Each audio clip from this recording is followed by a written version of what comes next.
Started, so can't hear you, Leo. Intro just started. Okay.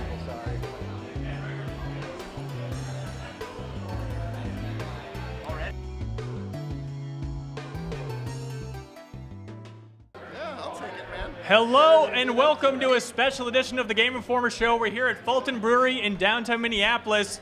Hey everybody, make some noise. Say hi. Woo! Lovely. I'm your host, Ben Hanson, joined by Editor-in-Chief of Game Informer, Andy McNamara. Hello everybody, how you doing? Real good. Matt Burtz. Thanks for coming out. Hell yeah. And Andrew Reiner. Hello everyone. Okay, we have a lot to tackle today, Andy. We certainly do. What are we doing here today? So somehow along the way we screwed up and made 300 issues. I think it's what it came down to. No one stopped us. No one stopped us yet. No one stopped us yet. But yes, so we're here to celebrate. I can't thank everybody for coming down enough. This has been kind of a we hit 100, we hit 200. We were like we are not going to hit 300 and not celebrate. And we were so happy that we were able to find a partner with Fulton to come down and let us hang out, and then have everybody come down and. Let me tell you, there's a version of this where I'm crying in the corner by myself in this place drinking a 300 beer. But I'm so happy you're all here. I want to make sure we get a chance to meet everybody while we're here. So thank you so much. Yeah. But we're here to celebrate 300. Celebrate 300 by revealing 5 new covers for the 300th issue. Yes. So when we started this, 6 months ago? So it feels like 6 years ago. It does feel like it could 6 be years since ago. 200. And the thing is too, we contemplated, I think, for a bit to be like, do we do the 300 list? Will people be bored by the 300 list? I mean, if you talk about what it takes to make a magazine, we actually talk about whether we do it or not. And then we're like, we gotta do it, right? So this is we gotta do it. And then we were like, how do we make it special? And I think Bert started the path of getting this celebration together. And then we started the process of getting the 300 issue together, which is its own thing, which Reiner helped spearhead on that part. So, and then I started the process of trying to make 5, or actually at one point it might have been 6. It was just trying to figure out what we're going to do for the cover to make it special. I don't know if anybody here remembers our 100 or our 200 issue. 200, yeah. Do you remember 200? Yeah, 200. So, I thought we did some pretty cool, pixel art of classic games that we never had on our cover. So we were trying to think of what we would do different to make 300 special, right? And so that was kind of the beginning of it. And at the time, I was into 2600 games, like Atari 2600 box art. Is anybody familiar? I'm so old. I'm so sorry. What does that mean to be into it? Are you just Googling Atari 2600 box art in your free time in your office? I can't remember the guy's name, but someone put out an art book, a tabletop book on it, and I've always loved them. And the reason why I love them is that they actually, one that sticks in my mind is Yar's Revenge personally a lot, but they never really made sense. So Pele Soccer showed Pele doing all these amazing things in a stadium and people chanting and just this amazing soccer game, and then the game itself was a bunch of blocks that went back and forth. So it captured the spirit of what the game was supposed to be. It sold the dream of it. It sold the what dream, you wanted right? it to be. Yeah. So it was you looked at the box art in that time, for games at that point, the box art was what you imagined yourself when you played the game. And I know I'm getting really deep here. Hopefully you guys have all had a beer. So I wanted to recapture that and do that with games that we had not put on the cover of Game Informer through all our 300 issues. It was how could we do something different? How could we recapture these games and do something interesting? So that was the beginning of it, and that's kind of where it went. And so we did 4 games, and we did a 5th that's kind of we would call it, I call it the press start, which is essentially an ode to old game magazines. So game magazines back in the day, like Electronic Games, old Game Informers. I don't know if anybody's seen old Game Informers, but they're kind of crazy. We've come a long way in 300 issues. It went from who put the Azaric Rise of Well, it went from almost like Highlights magazine with a border around the cover. Yeah, I to being a little bit more mature. I called it a little Ranger Rick. Yes, they were interesting. Let's say for the time, it was the '90s, right? You got to remember it was the '90s. And so the 4 games we did, I think we have them queued up, don't we, Leo, to show them one at a time? Yeah. Well, we have them behind you as well here. Oh, we do have. Oh, yeah. Matt Miller behind us. Oh, we have this as a drum roll. It's a grand reveal. What is the first one? It's the one you've been talking about. I've been talking about all 5. Press start. Okay, so all right. So this one is. So it's kind of like, I don't know if you remember, but there's a time when you kind of start your relationship with games when you play your very first game. That's what this one is about. It's got. Yeah. Yeah. Whatever we can do. You can walk around. Let's do it. You're a White. Vanna White. Yeah. Oh, naturally. This is also the one that's actually on the 300 IPA. This is the one that's on the 300 IPA. This is like the beer talk we'll get to shortly about how we made a beer. Ignore that. And we spilled Ignore one. that. Ignore that. Ignore that. Is this one. Move the cover this way a little bit. Shit. And by the way, we are bad at live things. This is our first one, I think, ever in 300 issues, so forgive us. We'll take care of a little spill here. Matt Burt's is out Does of someone control. have a towel? We're going to be I'm sure electrocuted. there's one in the back right there. it's fine. But yay, right? And so it's kind of like got an ode to like kind of Ready Player One a little bit to it. It's got a little bit of Poltergeist. I don't remember like Carol Ann in front of the TV. Is a little bit of the kind of like inspiration that's behind it. And once again, because I got to 300, I got to do weird issues, so I made weird issues, by the way. So hopefully you like them because they're out there. But we worked with this artist, Greg Simcoe, who I found on Twitter. I just asked for who liked 70s sci-fi and Atari 2600 and could fill something out, and I found him. We worked with him. He did all 5 of our covers. He's an amazing artist. He really got the dream that we were trying to kind of sell. And so this first one, you'll notice it has 4 posters in the background. The 4 posters are the 4 games that we are also going to reveal in there. So it's kind of Picture-in-picture spoiler. Yes, it is. Yeah. It circles them all back around to make one thing. And of course, the issue is all about the top 300 games of all time, which we argued about to great length. And Which we'll get to, for sure. The border on it is a callback to our old issues that Andy was talking about, kind of the Ranger Rick style, where for whatever reason we had to frame it. Yet we had this amazing art. But you will not see that frame on the other 4 covers. We're going to let the art speak for itself. Yeah, we kind of went modern, I think, with that. I mean, at one point I wanted to do this one as like an old Electronic Games. I don't know if anybody remembers Electronic Games, but they were an early innovator, let's say, in games journalism, like basically because no one else was doing it. And I kind of wanted to do an ode to them, but our creative team was like, Andy, you're an idiot. You should be doing a Game Informer one. And so we did that. They were smart. I was dumb. This is a better decision. And they're all here. This one's better. But hey, let's get to the game covers. Yes, let's do that. We got 4 more to reveal, Matt Miller. Yes, yeah. I know, Have we at gotta it. keep one. Just Next drop, one's just pull it real down. good. Whatever one's next. You can just leave it up. Matt Miller is shuffling through paperwork. There we go. There we go. So, World of Warcraft. I had to check with the team because I really like World of Warcraft. I'm like, you sure you want to do a World of Warcraft one? Because I am into World of Warcraft, but we've never done Blizzard's classic game on the cover. It's been going for 13 years. I think it represents, which a lot of things about these covers is we want to show, like represent the 300 list and represent games that we could. And WoW represents online games, kind of innovation in online games. There's no Fortnite without the work that WoW did. Interesting. Hey, thanks, Tim Turry, special thanks, guest. Tim Setting Turry. up a table. Former editor Tim Turry. I Now didn't know he official worked at bartender. Fulton. We're excited. Andy, it's crazy that we've never done a WoW cover. It is crazy that we How never- many hours have you put into WoW? I don't want to admit that in public. North of 3,000. Well, that was your game of the year last year, right? It was my game of the year last year. That's all you need to know. That's all you need to know. I still play way too much. I still love the game. It's still great. My wife is laughing at me because she knows that I'm such a nerd about WoW. But yeah, it's a great game. I mean, I think it still stands the test of time. They do a lot of amazing stuff.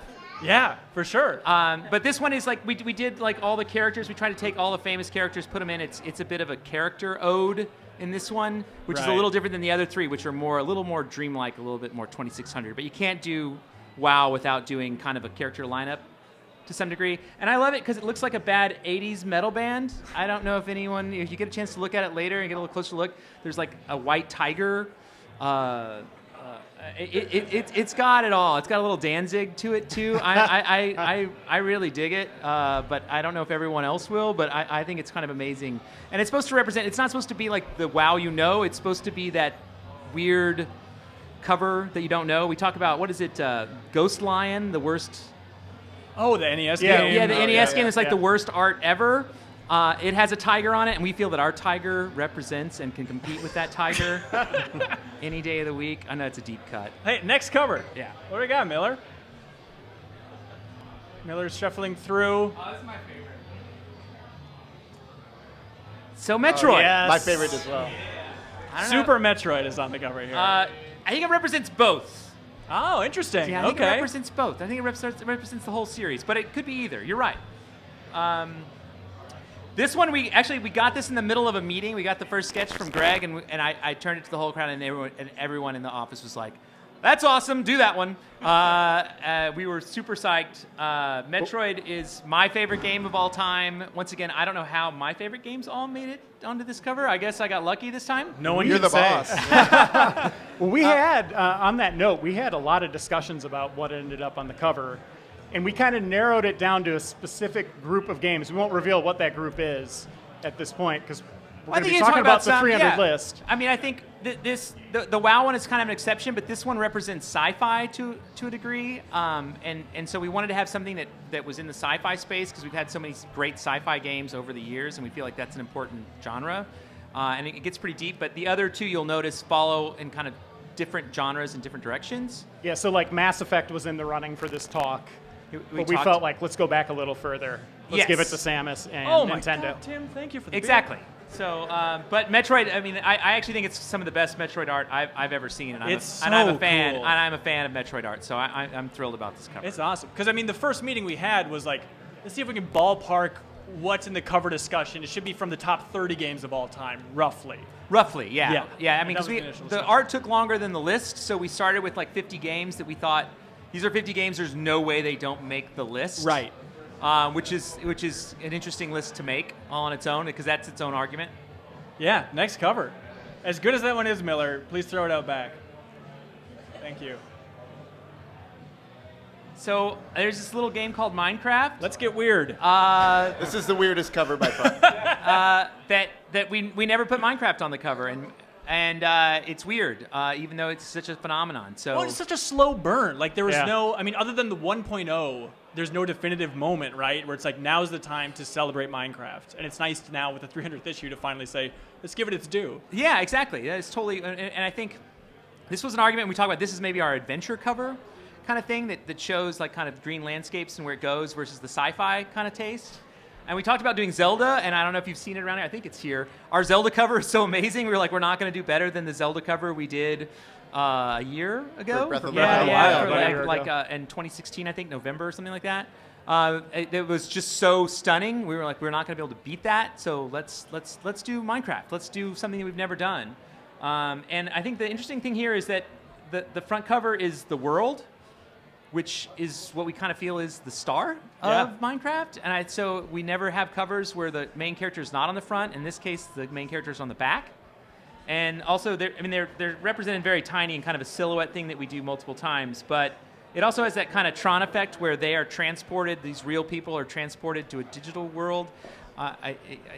I know, it sounds a little crazy. But Well, to dive into the lore of the cover, then, if it's the Tron effect, were the creepers also transported from the real world, Andy, or what's happening here? you know, you're bringing up a sore point there, Ben Hanson. Things go wrong while we make a magazine. Yeah, when you make a magazine, to give you a little insight, there is a version that didn't have real creepers that we were going to run, but there was a mistake and a miscommunication when we make issues.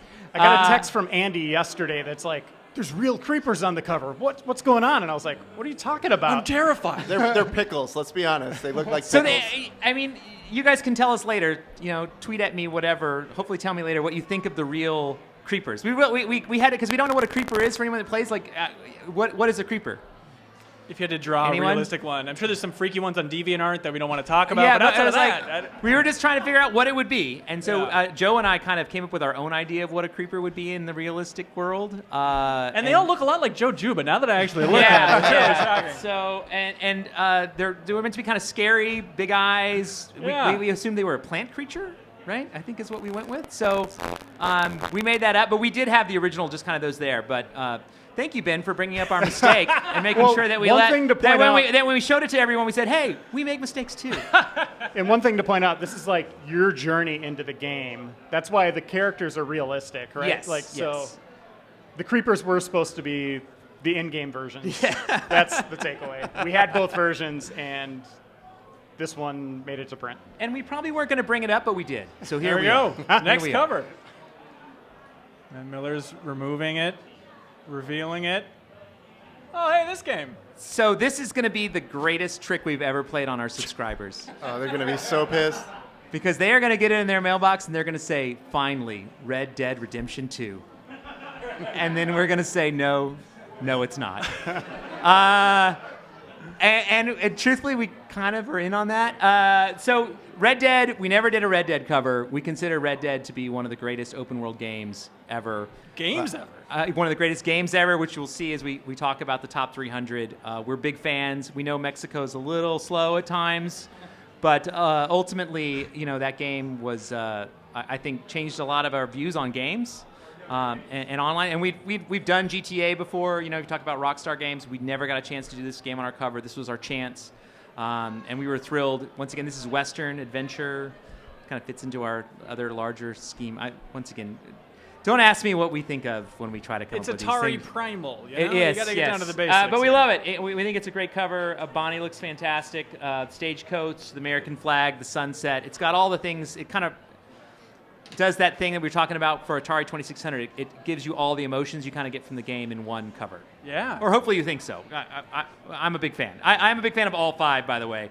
But I worked on them, so that happens. That's awesome. Special thanks again to the artist whose name was... Greg Simcoe. There we go. He's Awesome. on Twitter. You can find him. He's got a bunch of other cool work. He does a bunch of cool sci-fi stuff. He's worked on some game stuff, some movie stuff. He's very talented, and he really... I think that's the main part. He got what we were going for here, and we were able to kind of work with him and find things, I think, that resonated what we wanted to have for like a special 300th issue, and hopefully everybody loves it. I hope you enjoy the issue when it comes out. Yeah, and if you're watching this or if you're listening to this and wondering why it sounds weird, or if you're watching and wondering where are these people, we're at Fulton Brewery in downtown Minneapolis. First, you want to explain why and how? Yeah, let's get Tucker up here. I saw him. He's Oh, really? Is he creeping in the hiding back back. there? Come on, Tucker. Tucker, work your way up here, man. All right, I'm going to leave. All right, this is Tucker from Fulton. Yeah, We're at Fulton Tucker here. Gerrick from Fulton. We can talk about the genesis of this. Hey, Tucker, Welcome, what's up? Tucker. As long as Yes. Just buttons. Get on that mic Welcome. when you get up there, man. Hello. There we go. All right, so when did this start? How did it start? What's the story here? Man, so Andy and I were just here after a beer, and after work to have a beer, and we were sitting there talking about what are we gonna do for 300 while we were sipping 300s in the place that makes 300. And my friend Doug, who's a bartender, was like, 900. we would actually, I bet you they'd be into something if you guys wanted to do a collab. So talked to him. I talked to some other friends in the company. I've known Tucker forever. We went to high school together. Yeah. Weird. We escaped. Yes, we did. We should explain the basics here. So Fulton Brewery already has a beer called the 300 IPA. Yes. What is the 300 originally for? So many years ago when we were only brewing out of here and contract brewing at another space that would do our bottled product, we were looking for a way to utilize some really choice ingredients that we didn't really have. We didn't have a plan for what to do with them, and then we did have a plan, and that plan fell through, and it was our 300th batch, and we created at that time a single hop mosaic IPA called 300, and it was known as Batch 300, and people lost their minds when they drank this beer. I mean, it quickly became bigger than it was, and it was never supposed to happen in the first place. It happened. People loved it. We had no way of securing the copious amounts of mosaic hops at that time that it would take to do it again. So we sat on it, and people hitting us up online and here in the tap room and in the market, like, when you bring a Batch 300 back, when you bring a Batch 300 back. And, it's like beating a dead horse. As much as we wanted to bring it back, we could never get the hops. So we're sitting in a sales meeting, I believe, on a Friday, a couple years later. And this is, I should back up real quick. We had actually brought 300 back for one bottling the year prior, and it, again, flew off the shelves. And fast forward, we're sitting in this meeting, and Ryan Petz, our CEO, gets a call. And, we're pretty gracious. Like, we'll walk out of the room if there's something serious. But his eyes, it's like deer in the headlights. And just bounced. No excuse me's or anything.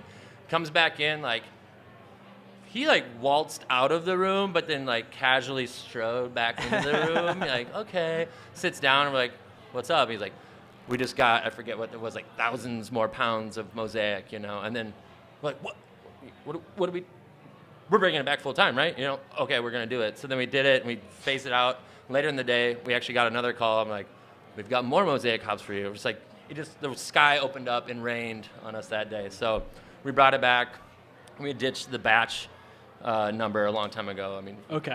But 300 stays. 300 stays. It's won a number of awards. It's 20th best IPA in the country by Paste magazine. I think the 1 through 19 aren't even available in like the 5-state region, so you can't even get it in the Midwest.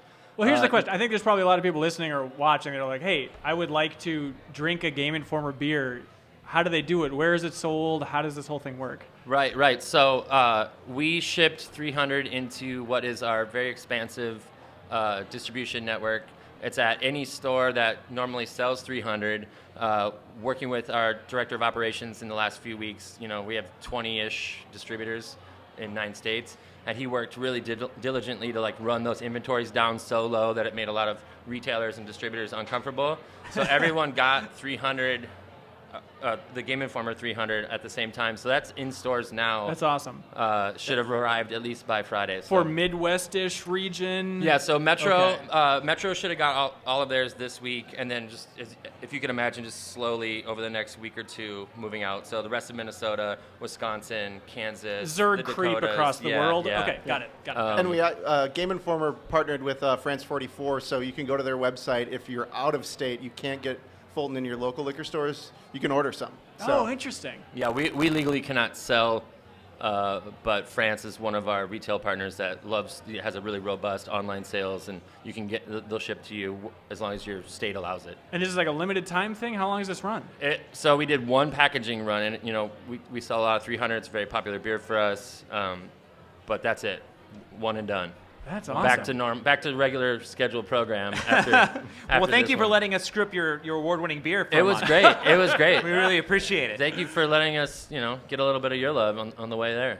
It's nice to see your place filled up with fans of games, man. That's yeah, wild. This is pretty killer. They're holding the door right now, so you guys should definitely consider yourselves very lucky to be in this hot box that we're all standing in. You've got garage doors. We just got to get those things I know. open. I think we're gonna have to work. Crank this thing over. Where's our quick. HVAC tech right now? Tucker, thank you so much, man. Really appreciate Thank it. you.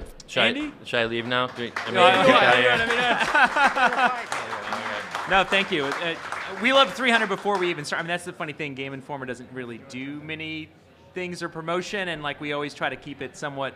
If anyone's read the magazine, we try to keep it somewhat real. You know what I mean? I think people don't get that. People always accuse us of these horrible things, but really, truly, we just want to do stuff that we think is cool, games that we think are cool, and this was a beer that we loved, and we were 300 thrilled. is like a massive milestone. Yeah, I mean, 20-ish years. 27? and just up the block is another 300. Who knew? Bam, bam, bam. There we are. Works out, man. Yeah, Thanks again, thank Tucker. you. Really appreciate it. Thank you guys. Andy, let's talk about some games, man. Okay. Top 300 games of all time. We'll get Matt Miller jumping on mic, if that's all right, Reiner, just for a little bit, talking about this list. So when you're ranking the 300 best games of all time, where do you start? How the hell does this work? It's a very polite conversation, I can tell you that. No one's feelings are ever hurt. Everybody gets exactly what they want. Oh, yeah. 'Cause what are we at? 18 editors? 17 editors? We have 19. 19. 19. Good Yeah. We God. have 19. Yeah, we All have packed in 19. one room for basically a week, it felt like. Imran's out in San Francisco, and he thankfully just digicommuted his Yes. opinion. He was spared. He and was said spared, Bayonetta yes, 2, yes. number 1, repeatedly, and that was about the extent of it. Yeah. I mean, I think it's, when you sit around and you talk with your friends about what your favorite game is, like we've all done that, and then someone says a game and you go, you're stupid, and then you go, no, you're stupid. That's our work for an entire week. It took, What's your 294th favorite game? Yeah. That's And a then fun get conversation. really passionate and pissy Yeah. while arguing it, and that is the core of this discussion. That is Yeah. really the core of the discussion. So it starts off very cordial, right? You're like, hey, do you like a Super Mario? Oh yeah, I like Super Mario. Great, check, right? That's a great one to get up there, nice and easy. And then someone has to bring up I don't know, Myst, yeah. And then by the way, mystery. I hate Myst. I really hate Myst. I hate Myst. Of all the You games ready? to hate! I hate Myst. Take that. Wait, all you're right? doing Andy, right? Not Miss, just to be clear? Yeah, all I did was teach people how to use their mouse. I already know how to use a mouse. It's a dumb game. It was Awful. amazing. No. Welcome to No. literally 2 This- hours yes. of my life. sitting in a room And I listening have- to Andy and the other editors argue about Yeah. Myst. Yes. Enjoy your 2 hours, Tuesday. I'm never getting back. Defend Myst. It's Yeah. like, what? I didn't know it needed defending. Well, it made the list. It did. Spoiler alert. It is a top 300 game of all time. Hell yeah. But it is the lesson here that, like, we all get a game that we hate on this stupid list. And I hate that game. And every time somebody would be like, oh, I really like this game. And I'd be like, oh, is that better than, like, let's say, Myst? And so it was an ongoing. And there was a time I think Joe Juba looked at me that he was going to kill me. Oh, yeah. And I believed it, I think, to some degree. Because Joe's been a defender of Myst. It's not, by the way, it's not in the top 200. And he fought for it during the top 200, and we clashed heads during the top 200. So this is an old battle that came back around. And this time, Joe is victorious. It is on the list. In general, what are the keys to a good list? What are you looking for here? Is there any logic? You've been making lists for your entire career at this point. Yes. What is the key to a good list? I mean, I think it's hard because you want to.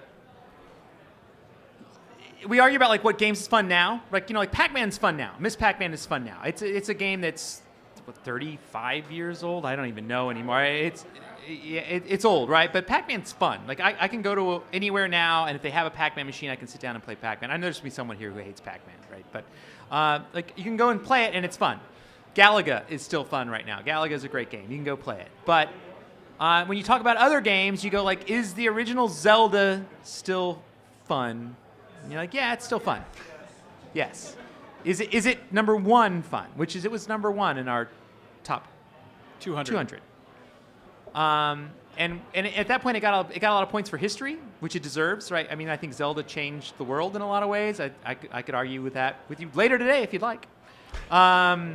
So it's kind of one of those things. So you look at history, you look at its value now, you look at like kind of that its place in history, and you try to weigh all those things. And we know it's hypocritical, our own list and our own arguments about it. But I think you have to try to find that balance and then follow it, and then try to at least find some logic in its own list, right? So it's an amalgamation of everything that you could possibly debate about the game. Yes. On a case-by-case basis, which means very long meetings. Yes, Okay. it does mean very long meetings. Got it. It does mean very long. Circular Every- conversations as well. The conversations just kept going back Yeah. to the original Yeah. point. And I don't understand why Myst is still on this. Let's get it off the list. I mean, think goes to the circle. every entry that you see on that list at this point has had each of those points brought up about it. What's its historical relevance? What's its cultural impact? How good is it to play right now? Right.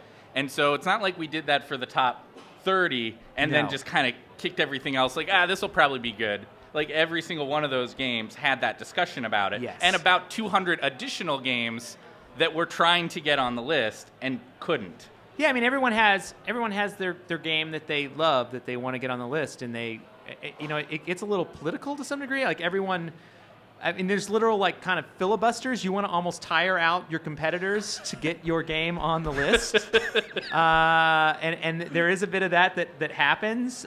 Miller had a game he loved that I think he pushed. Pyre. All 5 days, I think that we worked on this, right? But one didn't get on, yeah. Yeah. Ooh, interesting. Yeah. But But- Pyre. Well, Pyre is a good example, right, of the game that came out just in 2017 that Miller Yeah. really loved.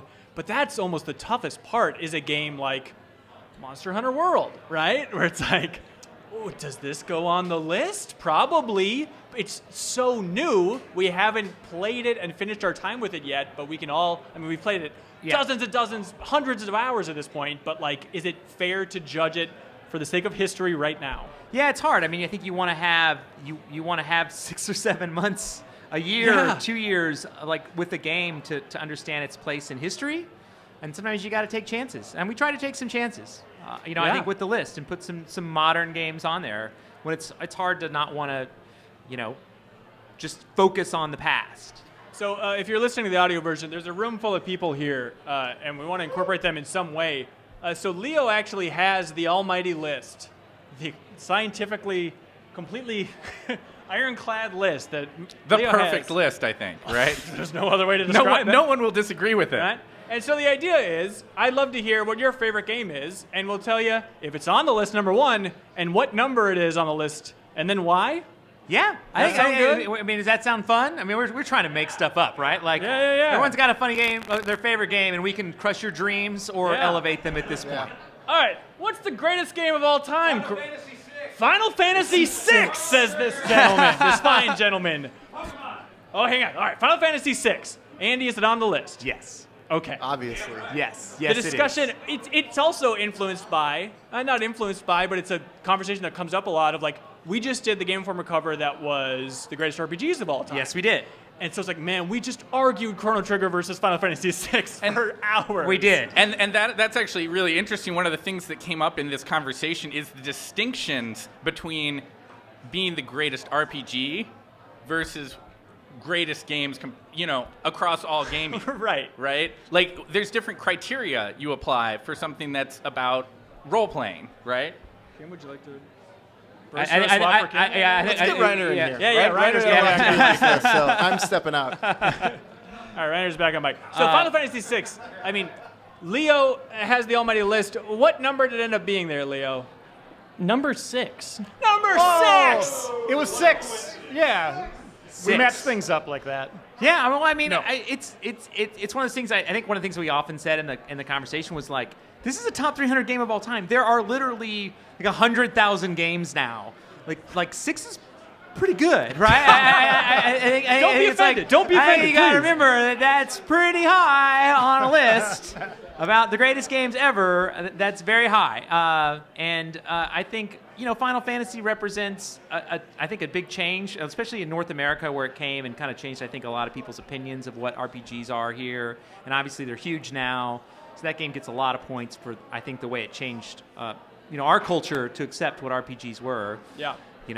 Of course, there's always the OG Dungeons and Dragons, which did not make the list, but It's debatable. And if you play Final Fantasy VI today, the writing is still top notch. Like back in the day when I was a kid, I was like, oh man, this is a really good story. When I became an adult, I was like, oh, this is probably terrible when you go back to it. But that's not the case. Like that is still a really solid story. Same with Chrono Trigger. I think that one holds up really well too. I'd say a little bit better than Final Fantasy VI, but that is the argument, right? There are plenty. plenty of people that think Chrono is better than Final Fantasy VI, by the just way. more fun. It's And there's an argument How in many the people opposite. here Chrono Trigger over Final Fantasy? Oh, we got a Mine bunch of also I'd hands. say 10 hands. Where is 15 that on hands? the list? Chrono Trigger? Great question. Hang on, just 297. No. It's at number 16. 16. 16. Blasphemy. I know. Yes, you're getting a taste. Yes. But to be fair, that was the Steam port of Chrono Trigger that we No, put it at was 16, not. just to be clear. Yeah. It was not. It was the original. How do you handle multiple versions, remasters, all that nonsense? I mean, some of them are just aberrations you just ignore, right? Like you're just like, oh, hey, you did that and you screwed it up. We're not going to let that diss, Right. the legacy of that. The experience game. you can have. Yeah. Yeah. I mean, I think in some cases the remaster makes it better, but you always have to I think give credit to the original. Yeah. I mean, I think it's always that's where you got to go. But they're all different kind of cases. I mean, there are a lot of different cases of a lot of different. I mean, they've remastered a lot of great games. Yeah. So, for sure. but I heard Pokemon back. Who said Pokemon? There we go. Pokemon. So Which here's- one? here's- Which is your Pokemon? Indeed. He says that is the problem. That is the problem. That is the because someone at problem. some point raises their hand and says Pokemon, then it's like, well, I'd argue Gold and Silver is the best Pokemon's ever been. I would even say Heart Gold, Soul Silver. But then the problem is historical importance, Red and Blue. Does that bump it up? Who the hell knows? Andy, who does know? These are the kind of dumb decisions I have to make. If you ever want to know what being an editor-in-chief is like, you have to decide between Pokemons and have the staff hate you.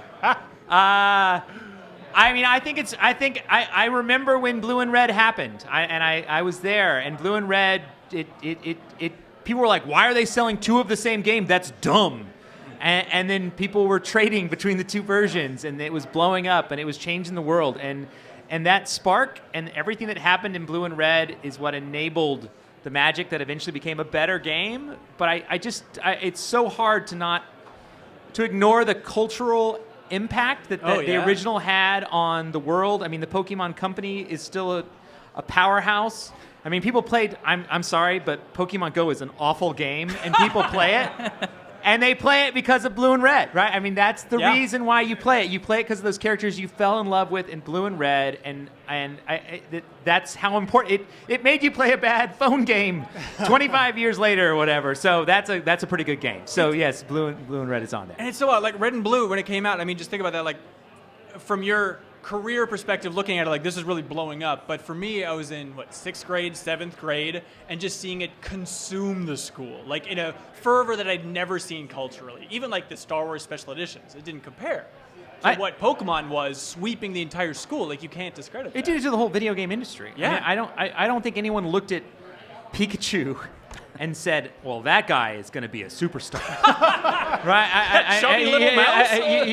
I mean, but he was, right? Yeah. And television shows, movies. I mean, like he exploded, right? I mean, I don't think anyone would have predicted that, though. I think, Nintendo maybe did. I mean, that's the thing is you can never understand the alchemy that is going on over at Nintendo in Kyoto, but they figured out something. Yeah. Where is it on the list? Oh, Pokemon Red and Blue is at 37.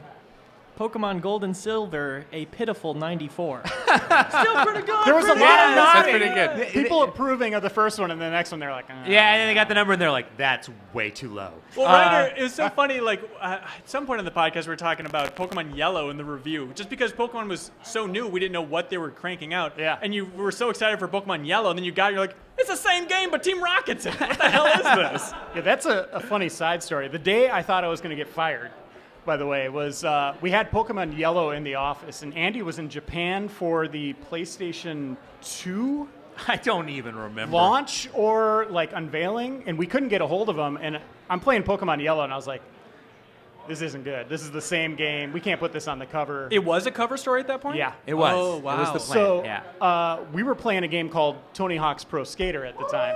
Yeah. And I couldn't get a hold of Andy, and I was like, we got to switch the cover.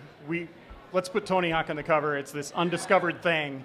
And so I made the call as like one of the senior people at the time without Andy knowing that I switched the cover.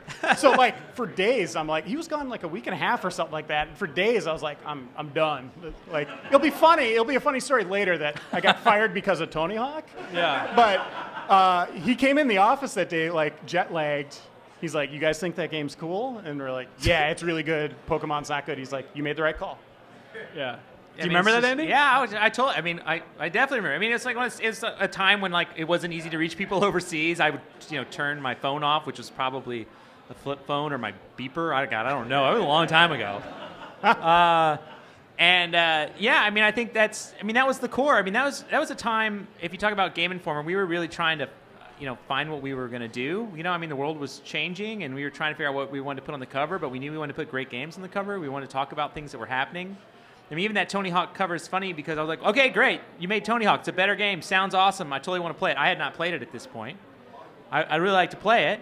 Let's check it out. And like, what are we putting on the cover? And he's like, well, that's a different problem. Tony Hawk had all these problems with what we were doing. Yeah, so they sent us artwork. Sorry to interrupt. Yeah. They sent us artwork of him upside down on a half pipe. And I was like, I can't put a guy upside down on our cover. This looks really weird. And it looked terrible. Okay. Huh. So I flipped him upside down, and he's like, the way my hands are makes me look like a sloppy skater. I was like, all right, Tony Hawk, well, what if we put you in outer space? Right side up in outer space. That's how good of a skater you're. You're in outer space. And he saw that art, and he's like, that's cool. Yeah, right on. Yeah. You'll see it up there. It makes no sense, but Tony Hawk's in outer space. But that's how stressed I was at that time. Like, I'm going to lose my job.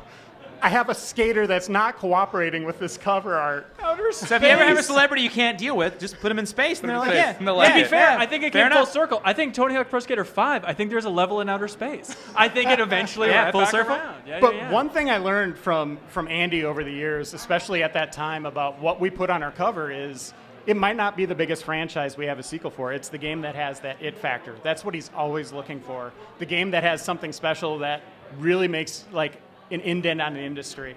And, Yeah. and that's why I was like, it's got to be Tony. I mean, it totally fit like what we wanted to do, and I think too. I think we still try to do that to this day. It's sometimes hard. You got to do every once in a while. You got to do a Call of Duty cover, and I know sometimes people get mad about that. But Call of Duty's a great game. someone likes It's the biggest selling game, right? It's Yeah. huge.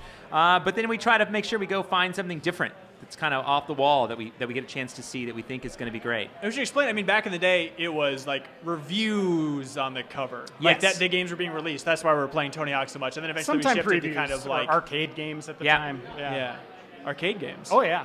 Mortal Kombat made it a bunch. Like before his own consoles, just like the arcade version of Mortal Yep. Kombat? Really? Yeah, we have a. We used to You play should tell the them and NBA Jam's MTV story.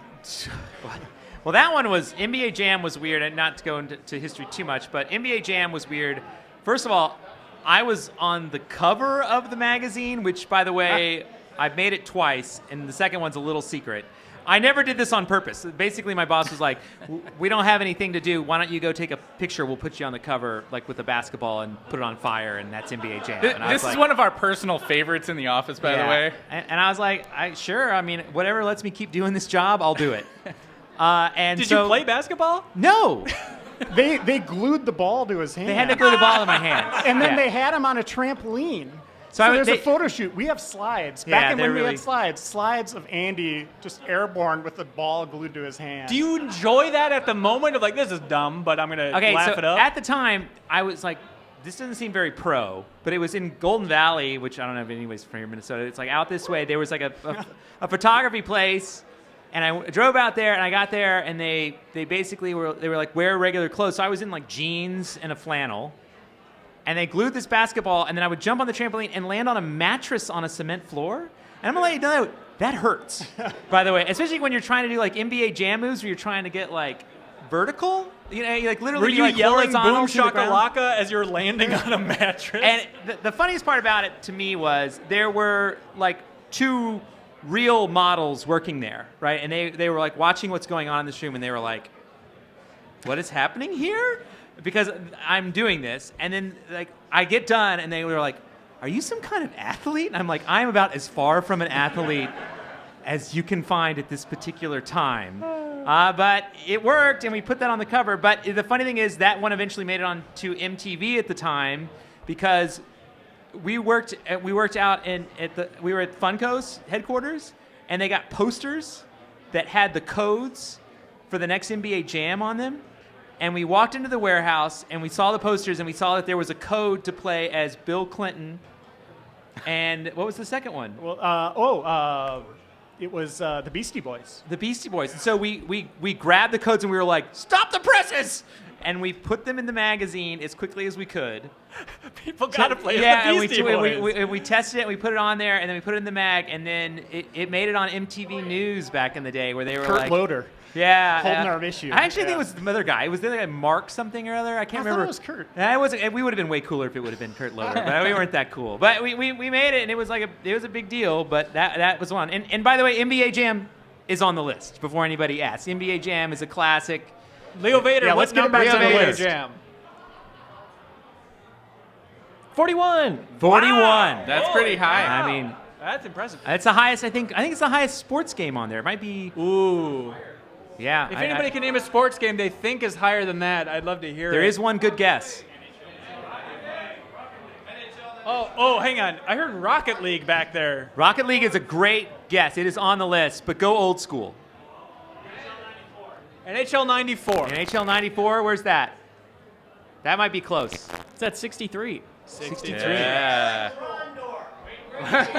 What? No. Betrayal of Krondor? No. Wayne Gretzky. No, I think the only one I think could beat it would be Tecmo. Oh, Tecmo. Where's Tecmo, Tecmo at, Bowl. Leo Vader? Tecmo Super Bowl 142. Oh, I was wrong. That was my guess. NHL 95. I don't think 95 made the list. I don't Yeah. think 95 made. Which the problem is you get into like the arguments of like the most recent NHL game is the best NHL game kind of thing, or the best Madden is the most recent Madden. So you're trying to find one in history that changed the world, right? Like the one that you like remember. You know, NHL 93, certainly NHL 94. Those are like the NHLs that are. The first Madden, yeah, we were like, whoa, they got all 11-11, like football. That's unbelievable. You know, I mean, we weren't. It wasn't. It sounds crazy, but there was a time that wasn't real, right? So that's definitely. NFL Blitz. By the way, Kimberly Wallace is on the mic as well for the audio listeners. Hey, So yeah. welcome, Hey, Cam. hey, welcome. I didn't even see Yeah. the change. Miller's like, I'm out. Yeah, he heard the word hockey, and he just kind of sunk into his chair at a certain point. I'm not sure how it worked. Yeah, I'm here to save him there. What was the NFL Blitz? NFL Blitz. Did that make the list? No. Ooh. I don't think it did. It was brought up. We actually have an NFL Blitz in our office right outside the door. But maybe telling that no one ever plays it. Great game. I mean, Great but game. It was talked And about. by the way, NFL Blitz is an amazing game. Oh, yeah. Right. And like I think that's one of the things you always got to remember is that because it doesn't make the top 300 doesn't mean it's a bad game. I mean, we could make a top 1,000 list and they would all be amazing games that you should play. At least Right. in my opinion. I think you can definitely get there. We had to make choices. Yeah, Only like 300 no NBA Street. There's no NBA Street. Yeah, NBA that- Street, it gets sucked into the vacuum of NBA Jam. If Yeah. we're going to give It's because historical NBA credit, Jam is better. No. Yeah. NBA Street, I NBA would say one, but going on beyond that, more fun to play today, but it's that history versus play today. Yeah, I mean, and Debate. Blitz owes something to NBA Jam as well. Yeah. Right. I mean, yeah. it definitely like it's they're both kind of on the list in the same spot due to that like it's similar. Yeah. All right, hey, Cred, greatest game of all time. Oh, God, okay. What is this? Space One more time. Witcher 3. Witcher 3. Hell yeah. That's a good one. what Where do you I'm think talking it about. is? Where do you think it is on the list? Yeah.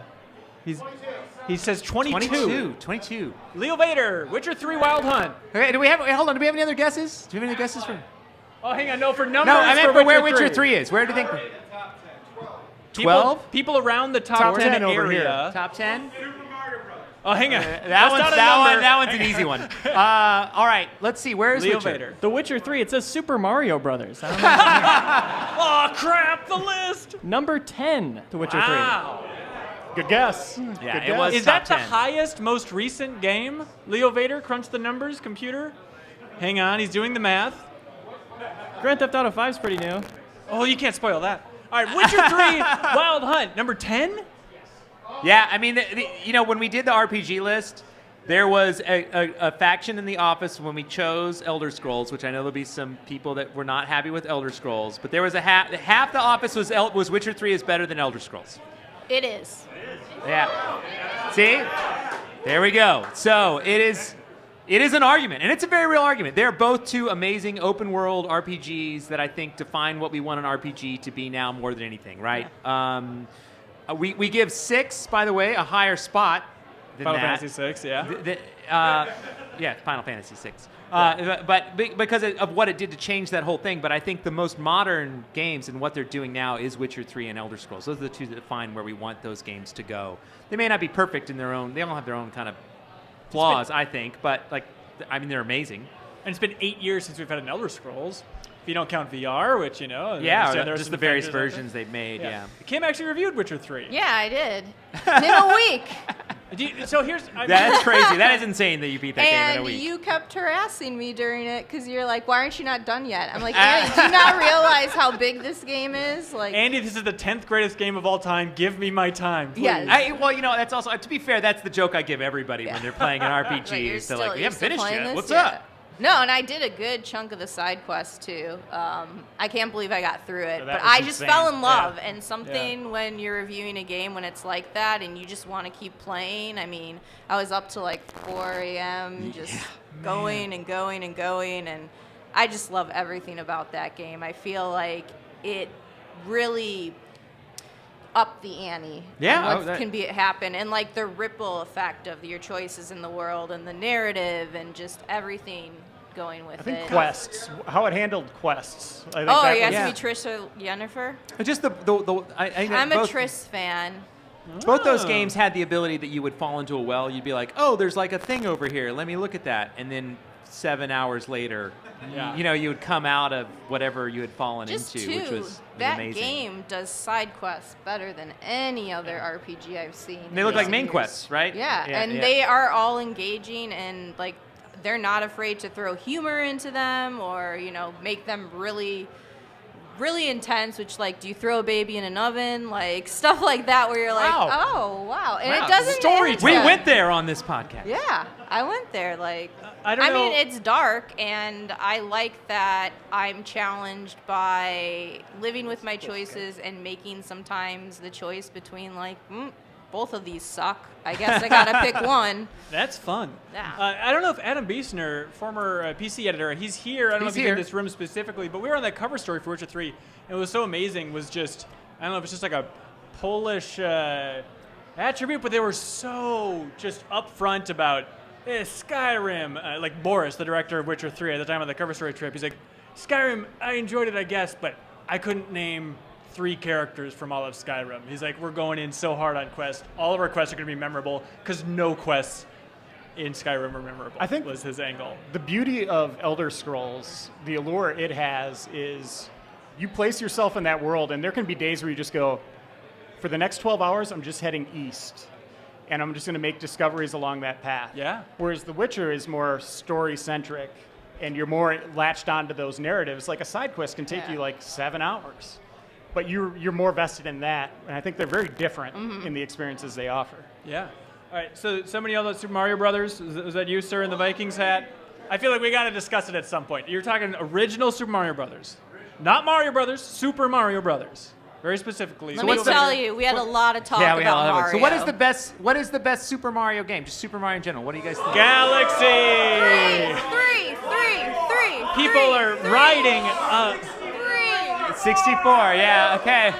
We got a lot of hands Audrey holding up says 3. Odyssey. We got threes. Thank you. I Super love the Mario threes. World. We got One. Super Mario. Oh, he says paper, which is an interesting angle. I'd agree That guy with just that. waved to us. I mean, 3. Mario's Three. pretty prolific, right? He's a Sunshine. Sunshine Those. fan over we got here. a 64. We had a 64 out there. I mean, it's tough. I mean, the Mario games are amazing, and there's a lot of amazing Mario games. And by the way, you want to talk about something when you make a list like this? You say to yourself, do we want 27 Mario games on our list? Yes! It's very clear, Andy. It's hard. I mean, it really is hard because I mean, like, is it more interesting if we try to branch out? If we try to let one Mario represent multiple Marios? It's Mario It's 64, hard. this gentleman says, Nice. to represent. Hello, how are you doing? I'm good. Elise Favis is getting on mic here. Elise, I hope you like Mario because we're going to talk about it. So, Super Mario Brothers She 1, does. though, which is what I the do, gentleman I do. suggested. What number is that? 66. Oh! 66. Oh. So that is one of the radical changes on this list. In the original 200 list, we gave more historical importance to original Mario and the original Zelda. They got mad props. They were 1 and 2, I think, in the original 200. And they slipped this go. And I think we let them slip based on the thing that we really, I think, and by the way, it's a totally different crew in a lot of Yeah. ways. I mean, we have newer members of the team that Younger. that have their different take. You didn't have to bring that up, but they, I think that they really pointed to like what's fun now, and the original Super Mario is super fun still to this day. It's a great game, still super fun. But they really, I mean, Nintendo's gotten better at making Mario games over the years, and I think we tried to point to that. Even though we did pick, I think our highest rated Mario is an old school Mario. Leo Vader, where is Super Mario 3 by chance? Well, 64. Okay, We you have are huge right, by defender. the way. Yes. Yeah, so I hear ya. It's a good point. and Super Mario 64 changed I the love world. the fights You coming and, out and, of and this. that's It's what just he's saying great. over here. And by the way, he is incredibly correct. Yeah.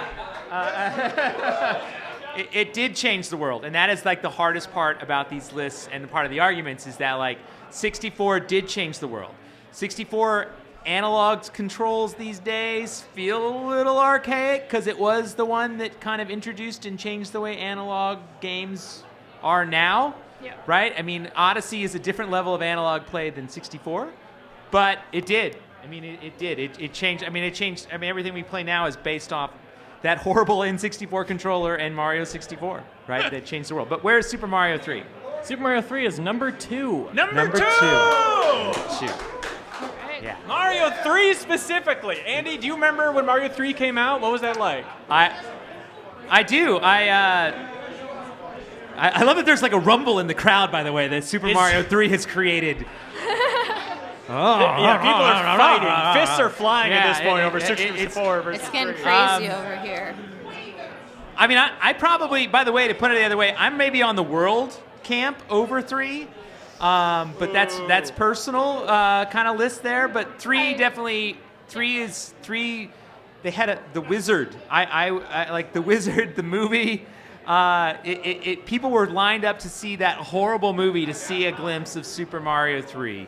And Super Mario 3, I think, defines all the things that a modern Mario game has. It took all the early platforming that was established in 1, and it finally put it in a space where you could explore and find different things, different suits, and just it is the basis of all Mario games today. And so while World, you could argue, is a better game, which I would, like I said, personally, I would say it's a better game. But 3 is the one that established it. 3 is the one that made what it is today. It's still even is kind of what we play from 64, which brought it into the 3D realm. It is what we play in Wii U, Galaxy. I mean, all that kind of stuff. It's all owed to 3, so we tried to give 3 this time. Yeah. We felt the credit it deserved, right? And it was lower previously. It was beat by Mario, but this list is new, and we're trying to give credit to that innovator, and we felt that 3 is, I mean, very innovative, right? Like changed the world innovative, right? It beat Final Fantasy VI, right? By 4 spots. Yeah. Also, in terms of like art style on the NES, that really holds up. Mario 3 is such a unique look with like the maroon and light blue. It's such got a cool vibe. It's almost like Nintendo's really good at making games. Yeah. It's really weird. It's amazing. Almost but like outside of Nintendo, any other? What's the Dead Space? Did I hear? Dead Space 1. Did that make the list? Do we have the reviewer of Dead Space 3 here? Reviewer of Dead Space 3. Is he in the house? He certainly was earlier. If you see this man, He's tackle around. him He's outside. right out there. Hey, Yeah. go get Tim. No, you don't have to go get Tim. We won't torture him. All right, Dead Space 1. Leo? Dead Space 1. I would say Dead Space is an amazing He knows. game. He's a Glenn woman. and the group over there that went on to Yeah. make Sledgehammer games, they blew us away with the original.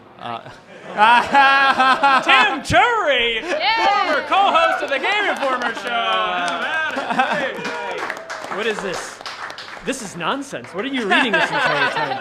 This doesn't make any sense. Hey guys, how are you guys Hello, doing? how you doing, very Tim? well. Good to see you. So good. What have you been talking about recently? Someone brought up Dead Space here, and it was on our 300 list. Wow. We thought it was appropriate to bring you up. So Dead Space 1 made the top 300 games of all time? Leo hasn't revealed that yet, but it did. Okay. But we know you love Dead Space. Okay. And we know that you know, you've been fighting even, I see every once in a while, even now that you've gone to Capcom, every once in a while you got to defend your Dead Space 3 It's review. still a little bit of a battle, but that's specifically for Dead Space 3. I love that entire series, the main core games, like from top to bottom. Some of the best survival horror. Hi, Kim. I haven't seen you yet today. It's so good to see you. But yeah, Dead Space 1. It was awesome. I feel like because it came along a time that Resident Evil 4 obviously made a huge impact on video games when it came out. Not just within like the Resident Evil franchise. And full disclosure, I work at Capcom, but I've loved Resident Evil for way longer than that. And so Resident Evil 4 came along and had this over-the-shoulder, laser pointing like gameplay system. And people loved it, but you're running around, and then you would have to kind of camp out in one spot, aim, shoot, run to another spot, aim, shoot. And Dead Space, they sort of married that plus, the Thing, plus Event Horizon, the sci-fi thing, and you could move and shoot at the same time. I mean, you could tell that the team that made Dead Space loved Resident Evil. Uh-huh. Right. I think the influence is so clear. Yeah. And loved horror too, because like even Call of Duty World War II, you see one of my favorite cover stories that I ever went on at Game Informer was the Advanced Warfare cover story, and being able to talk to Glenn Schofield and Michael Condrey, and like seeing their attention to detail and what made things horrific, whether it's a derelict space station or it's like the horrors of war, like that stuff makes its way into their games. And I remember reading the cover story on Call of Duty World War II for Game Informer. They're talking about like the horror influences of like Dead Space and stuff making its way into like zombies mode and stuff. Yeah, exactly. really I mean, cool. it's been a very influential game. But Leo, where is it on the list? 111. Okay, I know it sounds like that's not very high. That is very high. As someone who's spent a lot of time with this. Anyway, when you get the issue, which it's going to release digitally later today, and it'll be out in your mailbox next week, is when you start to see how crazy many good games and great games are on there, you're going to start to be, I don't know how you put one in front of the other, because it gets very, very difficult. And by the way, Dead Space, I'd like to point out, EA, if you're listening, everyone here wants you to keep making Dead Space. Don't stop. Absolutely. Keep making it. We put it on 111. It matters. Like, that's an important franchise. I think what you have to keep in mind with this list is like every game on there is such a good game, and we were just like locked in a conference room for like the whole week, arguing about what goes. It's almost arbitrary at some points. Like what's 110, what's 111. Do you know what I mean? So everything on there is just a celebration of how great these games are. But one of the great things about if you ever get a chance to make a list with your coworkers, is that you very quickly learn someone's dismissive face. Because everyone has one that they deliver whenever you diss their game. They're like, I mean, like everyone's got one, and it's amazing, and it becomes a very powerful tool as you go through the list. We learned yours, Andy. Mine's pretty obvious, Well, actually. Andy, you remember our fight over Silent Hill 2? And you're like, I don't know if that's going to matter if you're putting it up that much. I'm like, no, it can't go below that. I know we had an argument. I don't like Silent Hill 2. So, by the way, I dislike a bunch of very loved games, and so Craziness. that's the way it happens. Knowing what you like is half of the battle. It is You know knowing I what mean? you Yeah. like, and I don't like that stupid buzzer in that game drove me crazy in Silent Hill. What, like the static Yes. and stuff? Oh, Yeah, okay, I- gotcha. I but that's hated what the builds audio. the tension, Andy. Yeah, Don't it you builds the understand? tension. I'm Like, glad you're here for this. yeah, Yes. it's kind of abrasive. You don't want to hear it because the white noise is kind of gross to hear, but like it's also comforting to know that something's close but not too close. I don't know. The thing is, I always figured out a way to fix it, which was just power off. No. I'm free. Interesting. It's over. Okay. I know. That's fair. But Dead Space is on there. Great guess. It's a really important game. Amazing. So, and you know, Tim's a big fan and always stood for it. And Yeah, I mean, it was one of those moments where it's just like, of course, like this game. And then they had their what did they call it? Was it tactical dismemberment? I can't remember what the buzzword they gave Yeah. to it. Yeah, I think that was something like it. Yeah. I know Yeah. dismemberment was in there. And you had the plasma cutter that you could change vertical or horizontal, and it was just I was over the moon for that game. And I remember Dead Space 3. Yes, I fancied it more than some others, but I'll stand by that one to my grave. And I think you that's how it should. goes. Hey, why not? Yeah. And I think that's an interesting point that I'm going to bring up a little Game Informer love here. I think we try really hard to let the reviewers review their games the way they love them, right? People get mad. They're like, Game Informer gave it this, and it doesn't fit with this, or doesn't fit with that. And we got to remember every individual writer reviews their own games, right? And they put it in their own perspective. Yeah. And, I certainly that's probably why Tim went to Capcom. I gave him a lot of shit for Dead Space 3. I was like, really? 975? And the thing is, though, that's the test. And Tim passed it. And he passed it by saying, no, I love this game. This is where it matters for me. And I think that's most important, that games matter to you. Even our top 300 list or our review list, it's where they fit for you. Don't let me tell you what's great or what's not great. We try to give you hints. That's definitely what we're looking for, is to inform you. But, you got to be you. We got to be us. And there's going to be things that don't entirely make sense. But changing someone's score because I disagree with it, would not be the right thing to do. That was something I always loved about working with you guys on reviews, is just like, yeah, total respect, and like, this is what you think. If you can back it up in the text, like, okay, Yeah, as I long don't as- agree with you at all, but here it is. We will print this. We will print that. Yeah. Yeah, it's As As exactly long right. as you can articulate an argument that's like true to yourself, Yeah. right? That's all that matters. Yeah, challenge you, but that's what it is. Man, I was thinking about that when I first heard about the top 300 issue. I was like, oh man, like some of my earliest memories at Game Informer were of the 200 issue, which was a slobber knocker. Like it was a knockdown, drag out. Like, oh my gosh, I can't imagine adding another 100 to that. How did you survive? Like, how many hours? Barely. Just right. That's why we're here at Fulton and drinking. Yes, Obviously. that is exactly why we're But, I drinking. mean, how many days and hours of conversations did that end up being? I'm sorry if you already covered this. It was a long week, and it did extend past into that, and we didn't have any of the like top 50 kind of discussions on other areas, like our We kind of needed not to talk to each other for a while. we did. That's good. Yeah, there was a lot of We there was a lot of We there was a couldn't lot of even anger. make eye contact with one another. But hey, Kyle's here, which I just seen walked in. I haven't seen Kyle. Hi, Kyle. Kyle put together our top 300 list online, which you can go vote my for your gosh, really? reader top 300 games. So like, you don't have to listen to us. You can make your own list, and then I can mock you for your choices.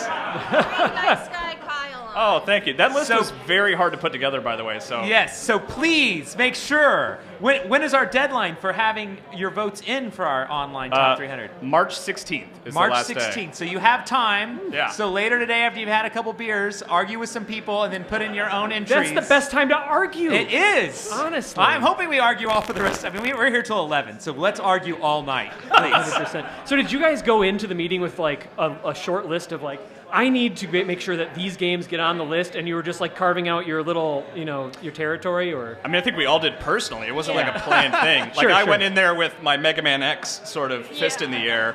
But You're Buster. I don't think that was like, we didn't set that, like Andy didn't send out an email that was like, make sure you have a game that you will die if it doesn't appear on the list or anything like that. But I'm pretty we sure have like a them. lot of us had like at least a little notepad or mental list at least of this is this is the hill I will die on kind of thing. Yeah. Okay.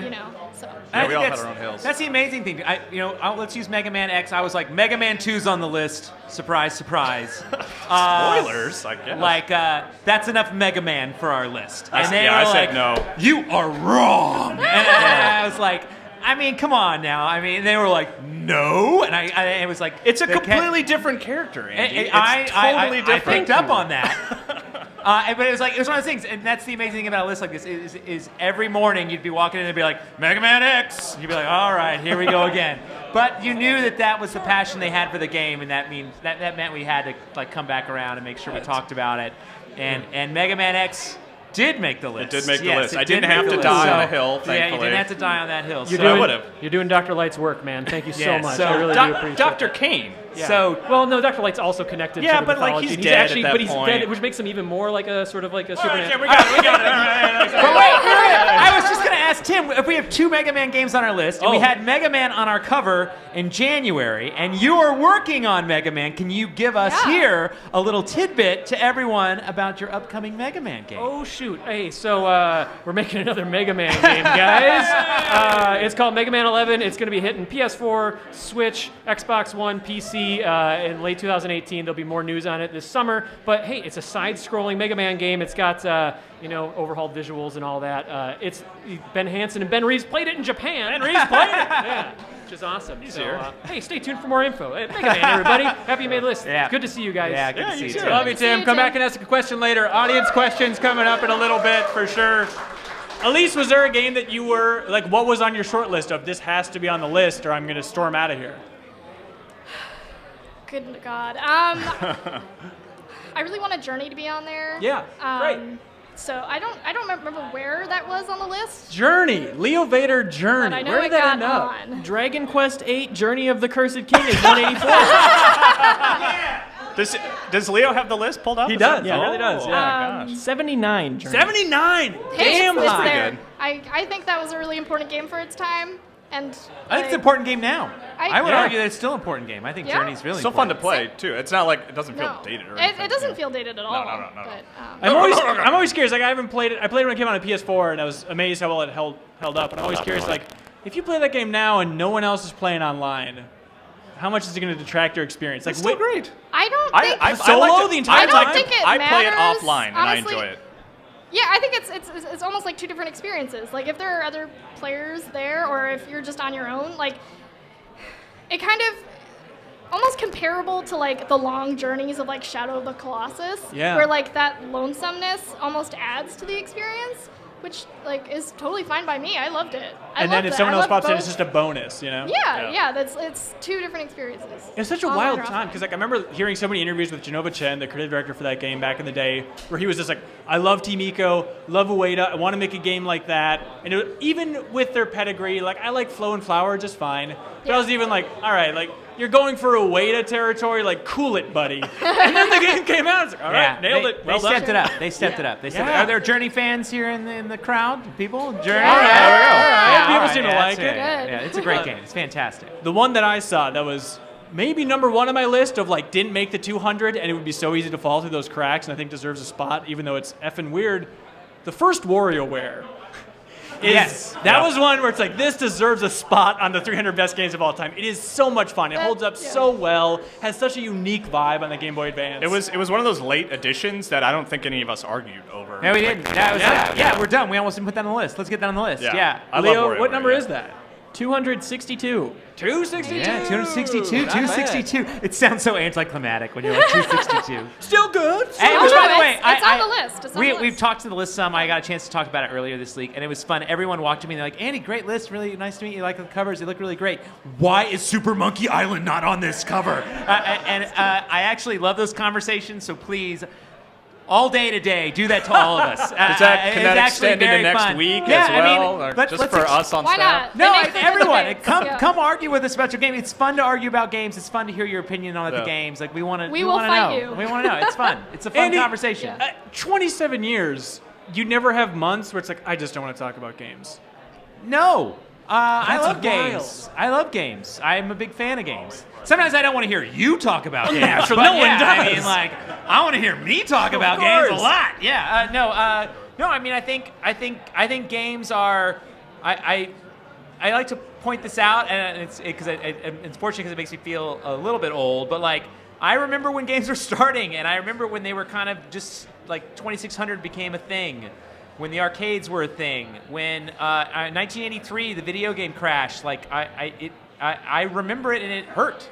Like it sucked to lose games. Like they went away. Like it sounds crazy, but they were in Walgreens in metal baskets for $1 each. Bottom of the barrel. And that was it. Once those dollar games were gone, they were gone. Right? And I went home, I think I bought Indiana Jones there for $2,600 that I played, and I was like, this is the best deal ever. They're all $1. Oh, wait a second. They're all $1 because they're gone, right? So that was like a legitimate fear for you that this might be the end of the line? Yes. Oh, that's scary. And so, and I love games, and I think games are super important, and they're the best entertainment medium in the world. Screw movies. So we beat the Avengers. That's where I sit. So, that's what I believe about games. So I love watching what people do to make better games. I love watching how people change the way games are made. I mean, it's amazing. I think it's a fun place to be. It's humbling. We have Jeffem on the mic here as well. Hey, Jeff. Hello. Welcome, sir. I've come to argue about games like everyone else. You can't wait. Should we rehash our Picross argument right I here? was going to bring that one up because that was one of those And you can situations. kick me off too if you need to at some point. Oh, no, No, you're stay. on, you're on.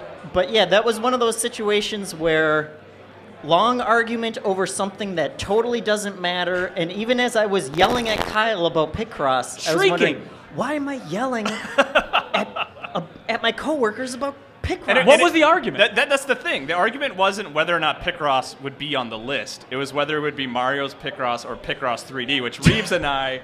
Reeves is back there, right? I'm not Whether it was sure. going to be the obvious Picross that should be on the list or Picross Or 3D. the better You should have Picross. seen how mad Jeffem was at the meeting. It was It was- amazing. it was- He really was amazing. The argument that Reeves and I were making is that like we're the Picross experts. I Like, know, we and have that was the really PhDs in Picross. insulting to everyone else And it was important in the office who But everyone plays just, Picross. everyone played Mario like you need a Picross and called it a day. PhD. Nobody followed the series to the future like Reeves and I did. Like No, smart everyone people. continued playing the It's gonna 2D get madder. ones. I know, it's happening again. I know, it's amazing. At least in a bar, Where's it's Picross okay on the to list, start Leo? yelling. Yeah, what is Picross? Jeffem and Kyle are killing each other over number 248. Yeah. At the end of the day, we were all just happy that I was on there. Ultimately, I'm glad Picross is on the list. It's so. amazing. What is the greatest game of all time?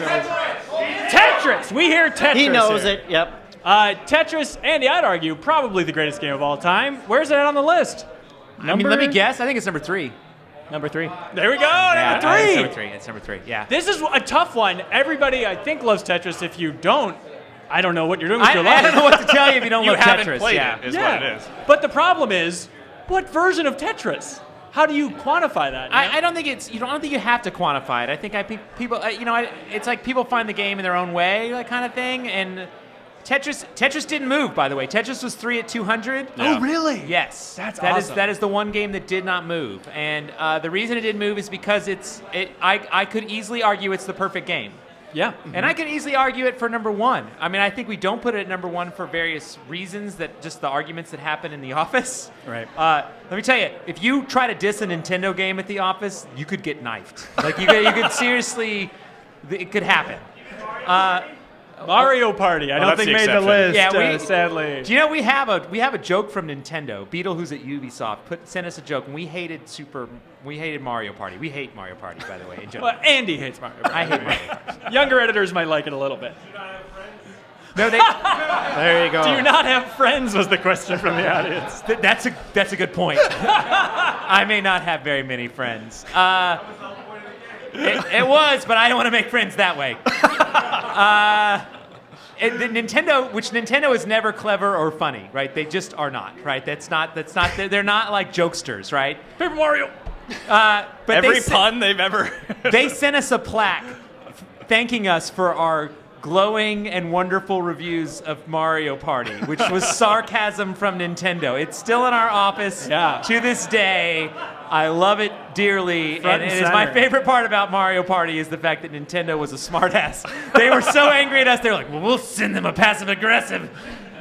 This will teach them to respect us. Yeah, I love it. It's so amazing. Yeah. Tetris number 3. I love that. What else is the greatest game of all time?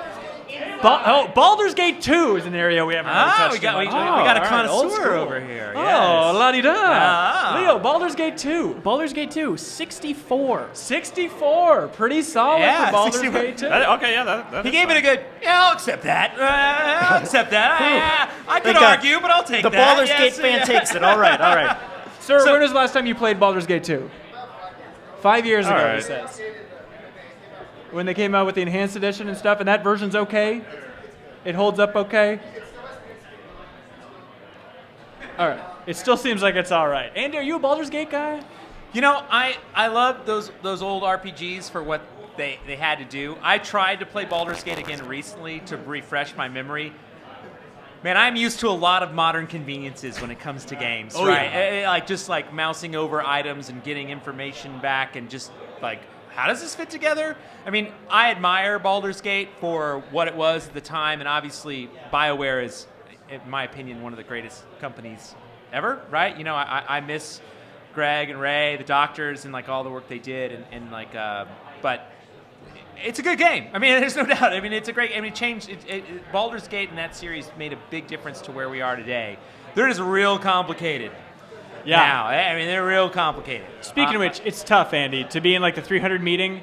There's a certain like, I don't know if it's a certain faction of the office, but there's definitely that part of the office where it's like they're the Kylo Rens, right? Just let the past die. Let Yeah. that old stuff just fade away. Let it go. And so you treat the list, because we go through the 300, and then like the last pass is there anything here that looks off that anybody wants to argue about? And one of those, you treat it like a Jenga stack, where you're poking it like, do people feel strongly about this? Do people feel strongly about this? Yeah. And one of them that I see on there, and I look up screenshots, like wizardry is one that I look at, it's like, this doesn't look fun to play by any means. I mean, Does this deserve a spot on this list? It's super hard. I mean, I think that's the hardest part about these lists is I mean, I think we even went into this list going like, let's blow it up. Let's just not give these games credit. And then you sit down and you start to talk about it, and you're like, okay, we cannot, like these games has deserve Tetris, that. You have to, like you want to. I hate that game, but it feels weird that it's not on that list.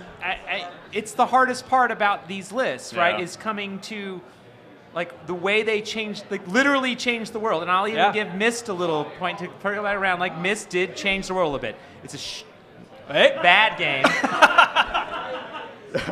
but In the same camp, not to light your hair on fire, but I'd argue Wii Sports deserves a spot. oh god, you're just going 300 after games. all my. Speaking of pushing on the soft spot, he's doing that right now. Yeah. He A knows. huge point of contention. He knows.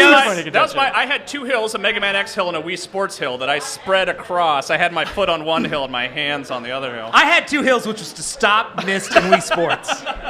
And he And lost those both hills of were them, man. bulldozed. All right, Wii Sports fans. Will, Yes, of course. historically important. I They saw love 2 having hands and I'm fun. like, eh. See, that's your own delusion again, because No, there were it's a lot not. of people cheering out there, and it's like, oh, I think there was one person, whatever, for that crap I game. like the Baldur's Gate 2 guy's opinion. Yeah, This is what it comes down to. It kinda seems When was the last understated. time you played Wii Sports? I mean, Yeah, come it's on. true. When it was relevant. When it was relevant. 2006 was a hell of a year. I think Wii Sports is a disaster piece. I hate that thing. It's so many levels, and it made our list. And Number and he's 1, I bringing it believe, up right? to, like, make me angry. What is Wii Sports, Leo? 299. Yeah. It made the list. That's all we. That's all we the were Andy going for. anti-bump going down there. Oh, Reiner, no, you can't celebrate that. It's important, damn it. We haven't gotten to our number 1. We haven't gotten to our number 1. Does anybody have a guess about what our number 1 would be? Oh, God. Tetris is number 3. Tetris is 3. We've already established that Tetris is not number 1, so Super I wouldn't Metroid. use that as Super your guess. Metroid is this guess. Where is Super Metroid, Andy? You are a very smart man. I love Super Metroid, but it is not number 1, sadly. Half-Life 2. Oh, hang Which on. Zelda? I heard a Zelda in the back. Oh, there's a Link to the Past. Ocarina. Ocarina seems to be the resounding emphasis of the room. I will say, so I can actively look at our reader list as it develops, and I have it pulled up here. And I will say, Ocarina of Time is very high on the reader list. It's not number 1 though, but it's very high. Yeah. Breath of the Wild certainly deserves it, but not the case here. Another point of contention. Hang on. Oh, let's stick on the Zelda theme here. Okay, so here's the thing. It is a Zelda game. It's number one. All right, a Zelda game is number one. Link to the Past. It is which Zelda game is number one? I see a Link to the Past guess right here. Yeah. Hey, Andy, what's number one? A Link to the Past.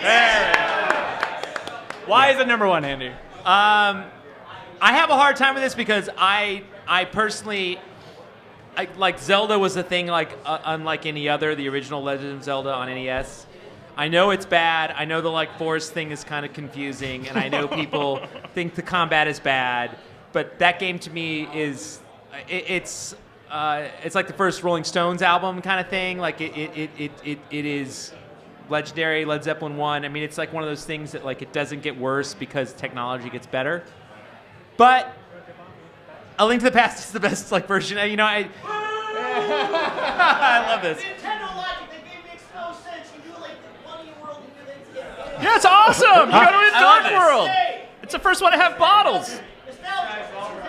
There's always nostalgia. You're totally right. I mean, nostalgia plays a big part. The list is established, my friend. Hey, by the way, I love this because this is totally on par. I mean, like, that's why I would go with the original, like, Zelda. Like, that's why I like that one for what it has. But, I mean, I think we argued about that. I think we argued about Breath of the Wild. We argued about Ocarina of Time, which is also very much, like, beloved on so many levels. It's hard. I mean, I think, by the way, Nintendo logic goes into a lot of Nintendo games, by the way. That is a theme that goes across a lot of their titles. But I think ultimately, like the two worlds, the where you went, I mean, it was the first one that was really massive, that brought you to another place. It's hard to argue. At least in my opinion, I think it's hard to argue. It's a great, fantastic game. You could pick another one, but who's going to be like, that game sucks? I mean, it doesn't suck. I mean, you don't think it sucks, right? I never played an SES. I tried to play as an adult gamer today. It just doesn't hold up. Doesn't hold up. All right, doesn't hold up. He says it doesn't hold up today. I disagree. Well, by the way, I've played it recently, like in the last couple of years. Yeah, so there's a lot of the list is you're totally right. place It's so and time, hard to right? go back. It is so hard to go back. The jumps to logic where they were trying to get you don't hold together. And actually, it plays off of Breath of the Wild. And they do the same things today, at least the gameplay period. So just to catch everyone up, off mic here, we have someone who is adamantly saying Yeah, Link to the I know, Past it's is awful, and he hates it, and it doesn't hold up. And he's wrong, but that's And our okay. list is a disaster. Yeah, And there we go. Have a beer, everybody. But this is what the meeting was like, by the way. It was like it was a every week entry. Was argued. 18, 19 people in there. Yeah. There was dissension. There was people that. I mean, we're not friends anymore, and that sucks. And by the way, the best arguments ever are so this game is 167. I think it should be 166. And that happened. You were like, who can That's tell? because 166 is objectively worse. You gotta flip them. Oh yeah. GoldenEye. Oh. So that's one. GoldenEye That's some Nintendo logic right there. GoldenEye. On that 007. N64. Leo's moving the mic closer to his face as though he has something to say. 68. 68. I love GoldenEye. Like that is maybe one of the poster childs of like doesn't hold up by modern standards. You know, like that game is tough to play today, but I played so much GoldenEye, and it brought first-person shooters to consoles. And multiplayer defined Absolutely. multiplayer for so That many was people. such a time and place Yeah. game. Split screen. Yeah. It really was. Yeah, Jeff had the privilege of getting all the screenshots for that game, which was fun. Which was impossible. Yeah. Yes, there are Still no too. good screenshots. Even the ones I took myself afterwards, you're like, oh my god, we can't put this in the magazine. Is that Pierce But GoldenEye Brosnan? 2 had it was the first time like after playing Doom and being kind of raised on Doom and Wolfenstein and things like that. It was the first game that you were like, wait a second, I have a mission. I have a thing I have to Objectives? do. Like, Yeah. wait, I don't just blow up this dam. I have to actually get things in order. And realistic too. in a Yeah, way that- it was. And the Bond fantasy, which was And think a about selling point if you were a teenage boy. who Yes, yeah. liked James Bond. think about that game in Nintendo's catalog too. You know, they're defined by the Metroids, the Zeldas, their unique IP. For Nintendo to have a licensed product like that was puzzling, but It's sitting at, what did you say, number 68? One of the greatest shooters of all time, we say. Yeah, I remember really wanting that game when it came out, that and Turok, because they were like the M-rated games for the Nintendo 64, and we really wanted them as like childhood, sort of like kids in the neighborhood. Right. Yeah, we started like sharing copies of them around, so our parents wouldn't find out. Do we have any more entries out here? Someone said Halo, Shadow of the Colossus. I heard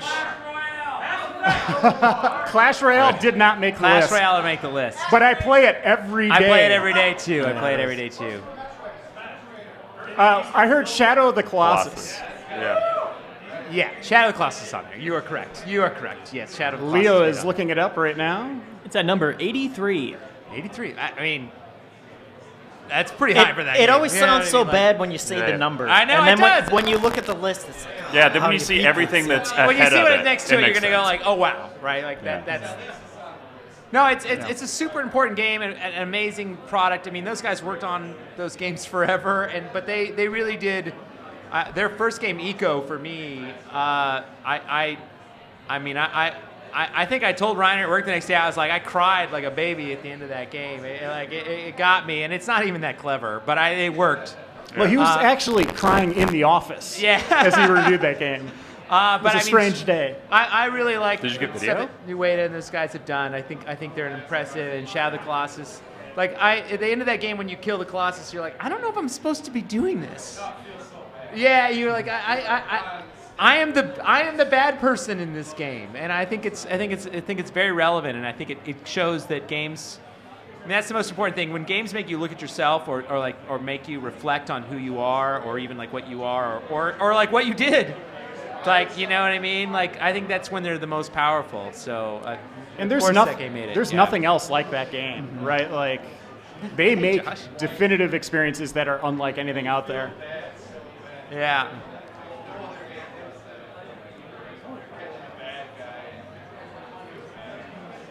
Yeah, most times I don't feel bad killing bad guys, but this is the one where I do. Yes, this is 100%. Do we have any other guesses? StarCraft. Yeah, StarCraft, Leo. I like someone screamed out BioShock. I think that's an interesting entry. I think BioShock's an interesting. First off, JV, don't boss me around. Okay. StarCraft is at number 38. I mean, esports started with StarCraft. Yeah. I mean, it's a game that... no. Oh, God, we're getting Joe Juba. What? Not yet. It's Ben Reeves. Don't Oh, worry. it's Ben Reeves. Thank God. Oh, God. Hey, man, what's up? Hey, how's it Welcome going? aboard. I got more hair. StarCraft is, I think people who played PC games, Command and Conquer, StarCraft, that whole scene was a thing, right? I think MOBAs have kind of changed the way we view those games now, but you got to give StarCraft credit. It's a tough thing, though. It's the classic of like, do you do Brood War? I mean, the expansion that improves the game in every way. Do you do StarCraft 2 Wings of Liberty, which is probably the best StarCraft experience? What? I would say it was better, but yeah. But there's that debate of like historical importance. The original is obviously maybe more historically important, so. Yeah, it's that, like you said, it's that classic thing where you're like, let's not put StarCraft on the list, let's put StarCraft 2 on the list because it's better, and you're like, you just. You can't do it, right? I hope people agree with that because there's gonna be someone who's mad about it on the internet, right? They're gonna be like, "You people are morons. This game is better." But when push comes to shove, right? Like you say, like it's really hard to just ignore where those things met. And like you said, Brood War might be better, but StarCraft was this weird. I mean, I was at DICE this week, and Mike Morheim was on stage talking about the origins of like the Korean esports and all that kind of stuff. And it was interesting to hear him talk. And I just think to myself, there's no way these guys thought this game was going to do what it did, right? There's no way they were like, oh, well, it's going to be a sports sensation, define a nation. Like StarCraft, right? Played in cafes all across South Korea. There's just no way, right? And StarCraft to this day still has massive followers. I mean, like the three different plays. I mean, like the way they have to define that game. Yeah. Blizzard is they're my desert island company.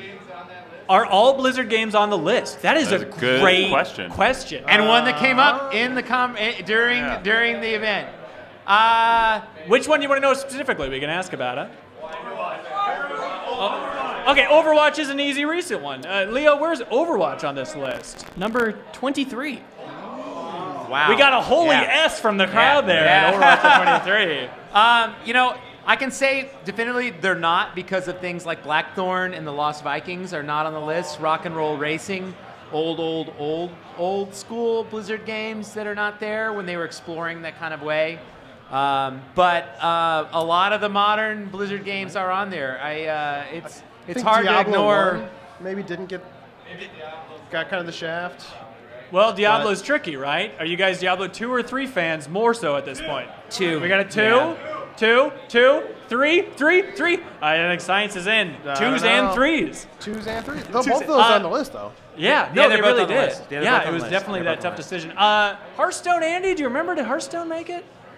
The argument or where it is? Yeah, do you remember if it's on the 300 list? I'm pretty sure it's on the 300 Yeah. list. Leo, Hearthstone, is that making it here? Yeah, I'm almost 100%. Only on that. CCG on the list, you think?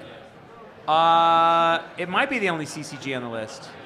Hang on, Leo's doing something. Thank you for asking me to move the mic and then immediately asking me for another number. 124. 124 for Hearthstone, pretty good. As Leo mentioned, the mic has been moved. I don't know if there's a semblance of a line you guys can form. We're up for any questions about history of Game Informer, current games, past games, your favorite games, whatever you want to ask. Also, have too, at it. just a reminder, the issue does come out today. By the way, thank everybody for coming before we get to that point. But, please get the issue. Thank you. Make sure you get the issue, look through it, argue with it. Please send us emails, send us tweets. Let us know your opinion. We really do enjoy it. I know it sounds crazy, but we'd love to hear your opinions about the list. It's a list. It's meant to be argued about. Please argue with us. It's impossible not to have issues Hey, with let's it. talk about Myst. Oh, God. Joe Juba and Brian Shea on the mics, everybody. Hey. If anybody has any questions, please don't be shy. Walk up to the mic. What's this? Why did you pick Minnesota? Why did you pick Minnesota? That's a good question.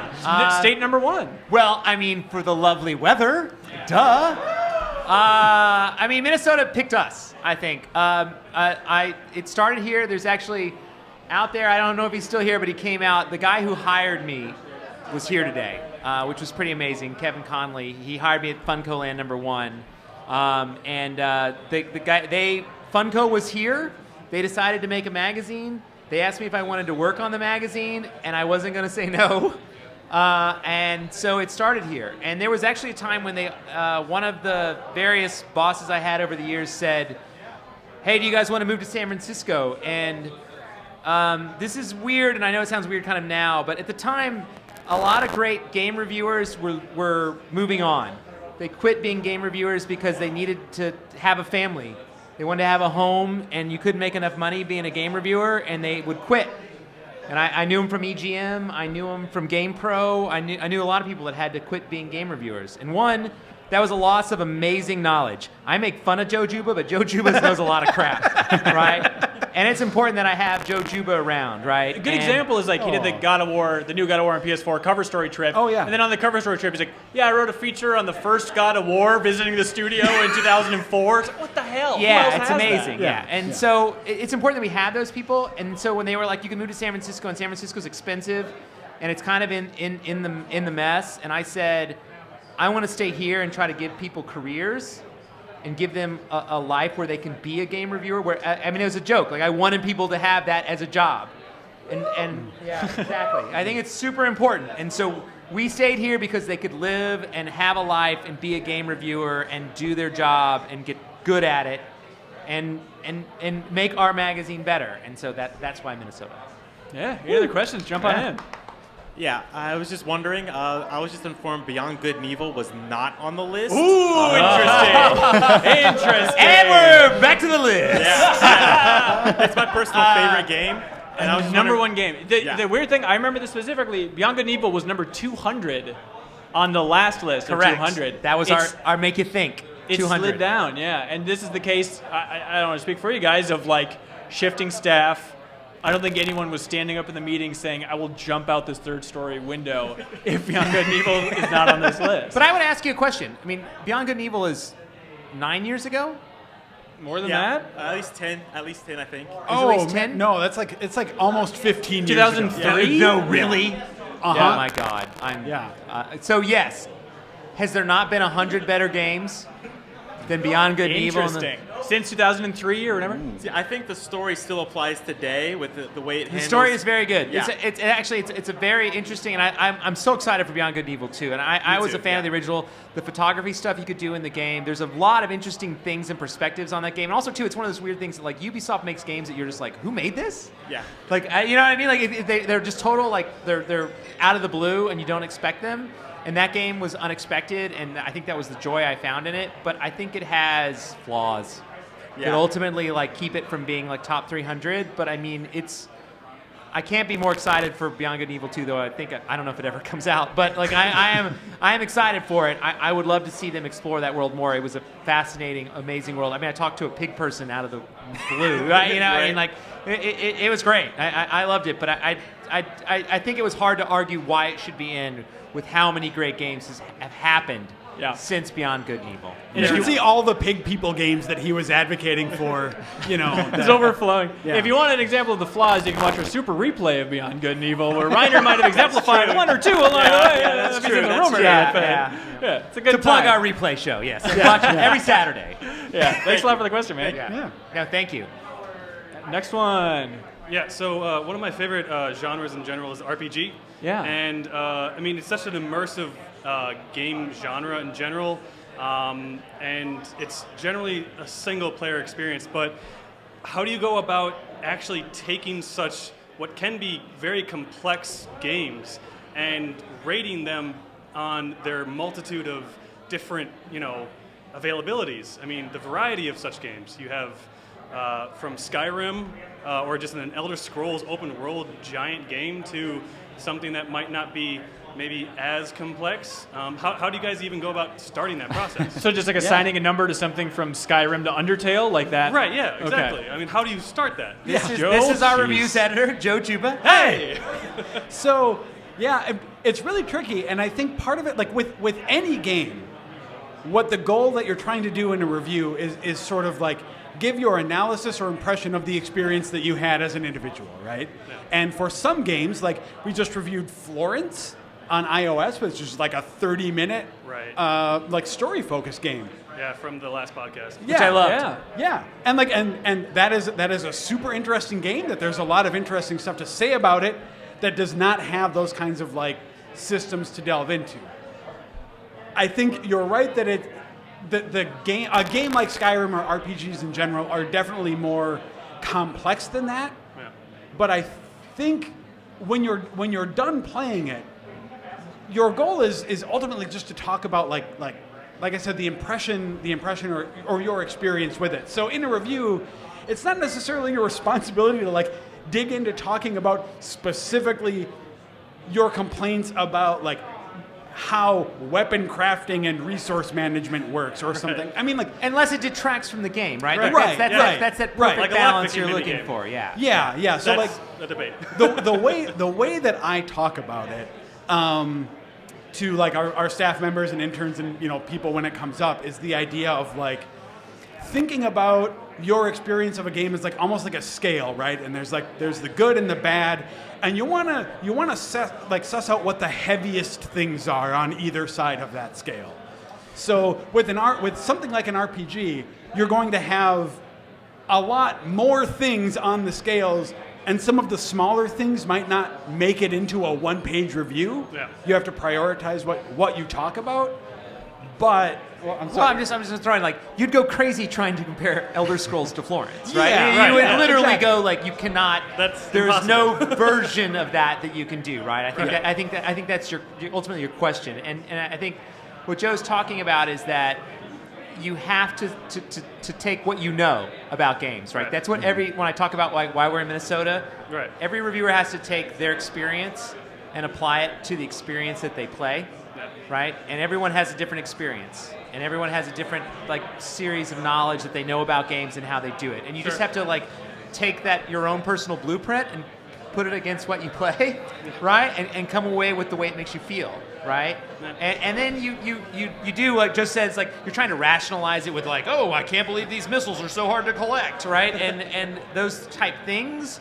But I mean, ultimately, it is the experience that you do and the way that makes you feel and where it takes you and the experience that you have. I mean, we don't want to write new game journalism reviews, but we want to write reviews that I think help you know what you like. Our job is to like put enough things in front of you that you can match what you like against this game and maybe find a game you love.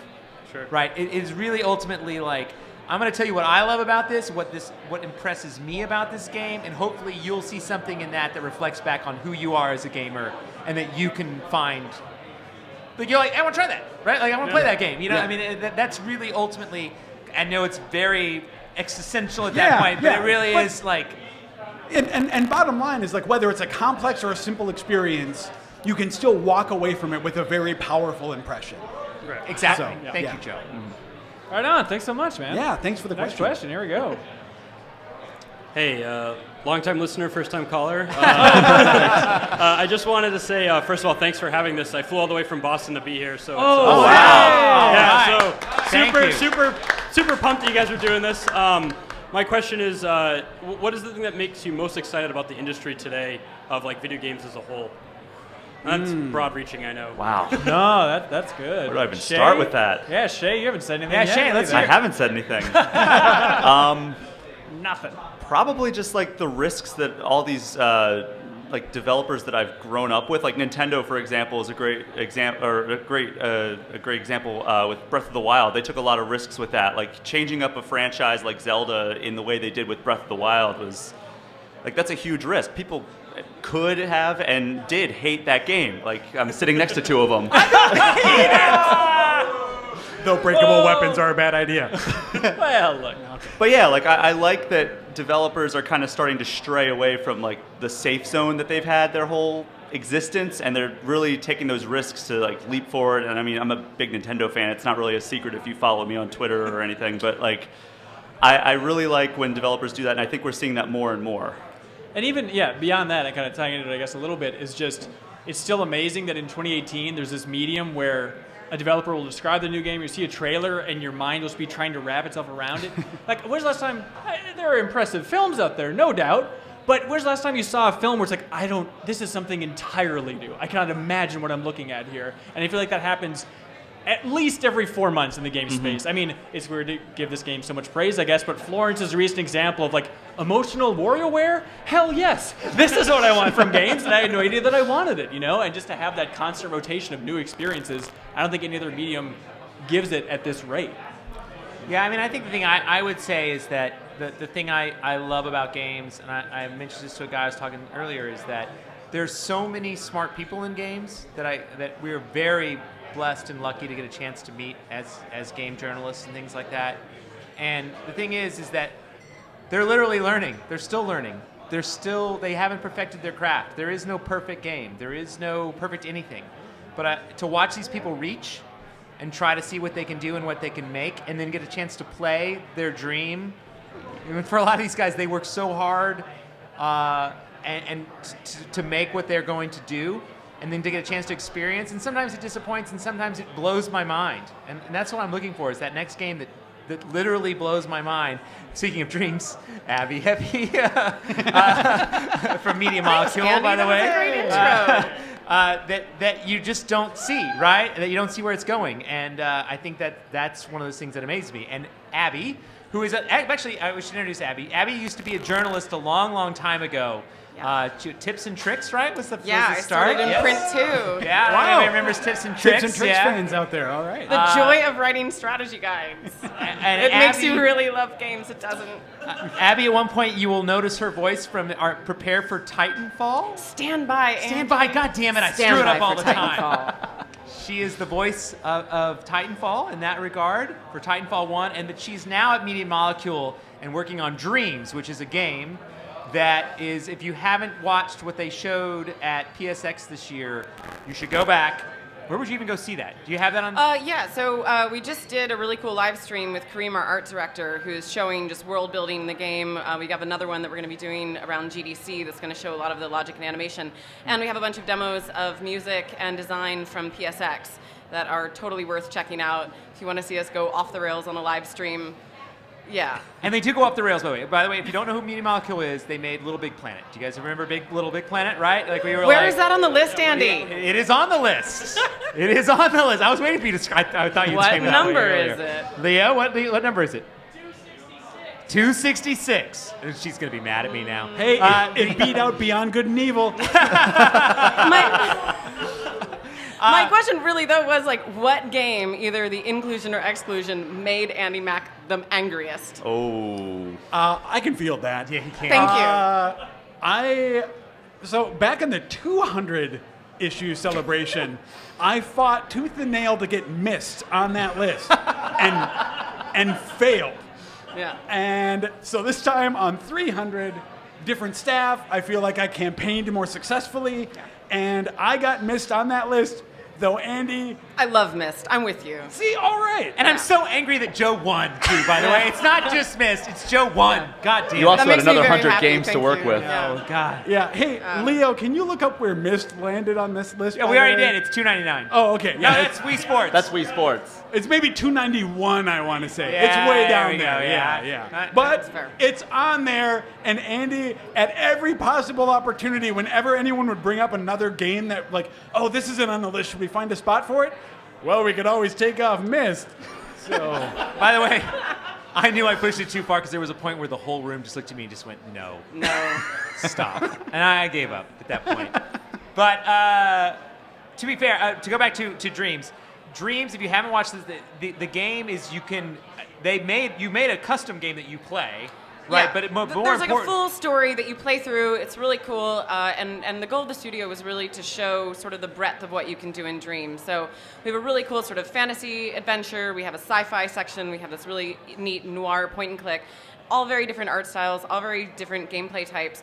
But the coolest thing for me about it is then you can go and make your own games, and it's not inaccessible. I've actually been making things in Dreams, whether it's music or art assets or games, participating in game jams, and for once actually going to the side of like making assets and spending time doing that with just a PS4 controller, and it's awesome. Like it's totally opened up making games for me in a new way. I mean, from when I watched it, I mean, it was definitely next level over what Little Big Planet did. I mean, it kind of, not to diminish what they did with Little Big Planet, which was No, not at all, amazingly impressive. Dreams definitely takes it to another level. You can do some really crazy stuff. You can do some really crazy stuff, yeah. We're going to be participating in Train Jam, which is like a 52-hour game jam on a train, which is a brilliant idea, all the way to GDC. Everyone's doing the trains. We will be sleep deprived. It will be wonderful. I'm sure we'll come up with many amazing things. And then you get to do a conference. Yeah, and just go to GDC. Like, everything is fine. So you don't need the Move controllers. You can do it with just the DS4 controller, or you can use Move controllers. We have totally different preferences in the studio. Our artists and sculptors love the Move controllers. I'm totally happy with the DS4.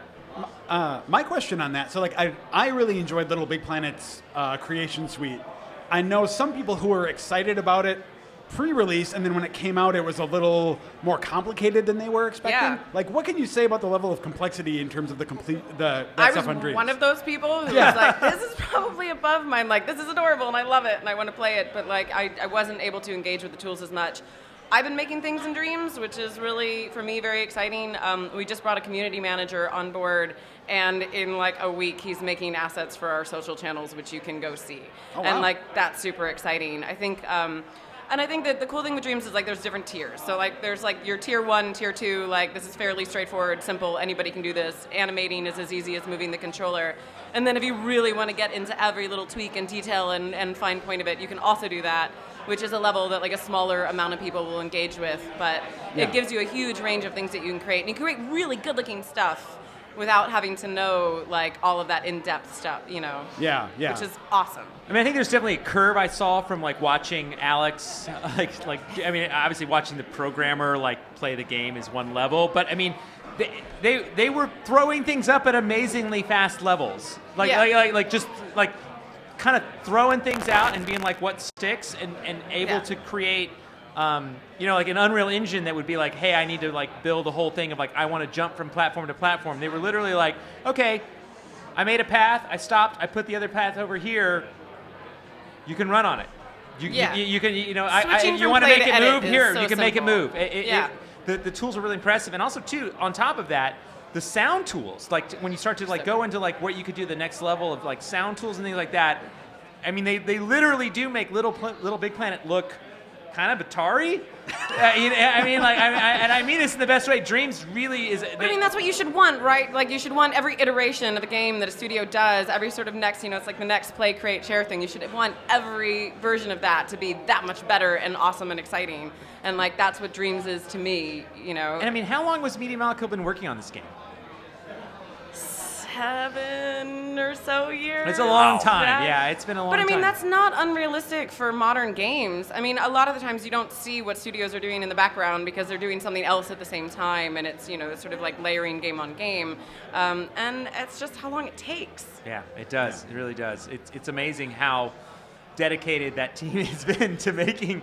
Because I think for a while, I know for a while it was like, we have this really cool tool.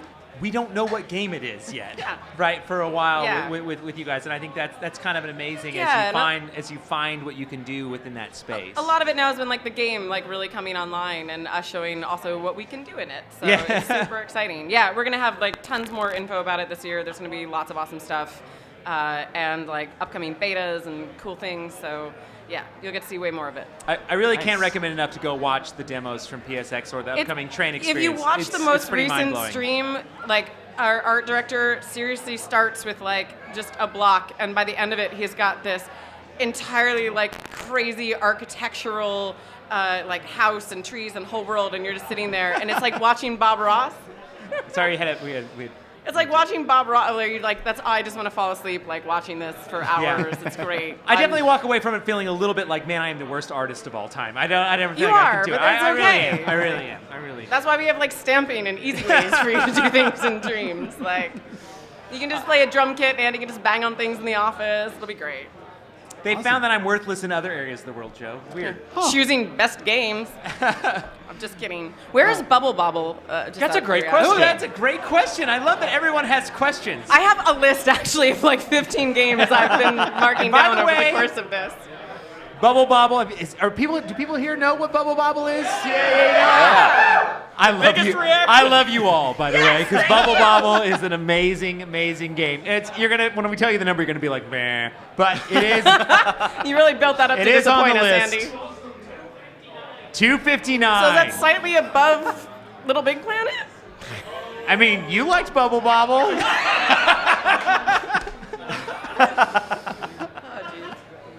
I'm never going to hear the end of this, by the way.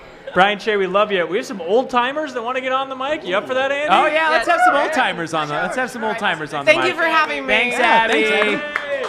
Check out Dreams. Jeremy Zoss. What's going on, man? Good to see you. How you doing? Good. Don't you like drink beer for a living now?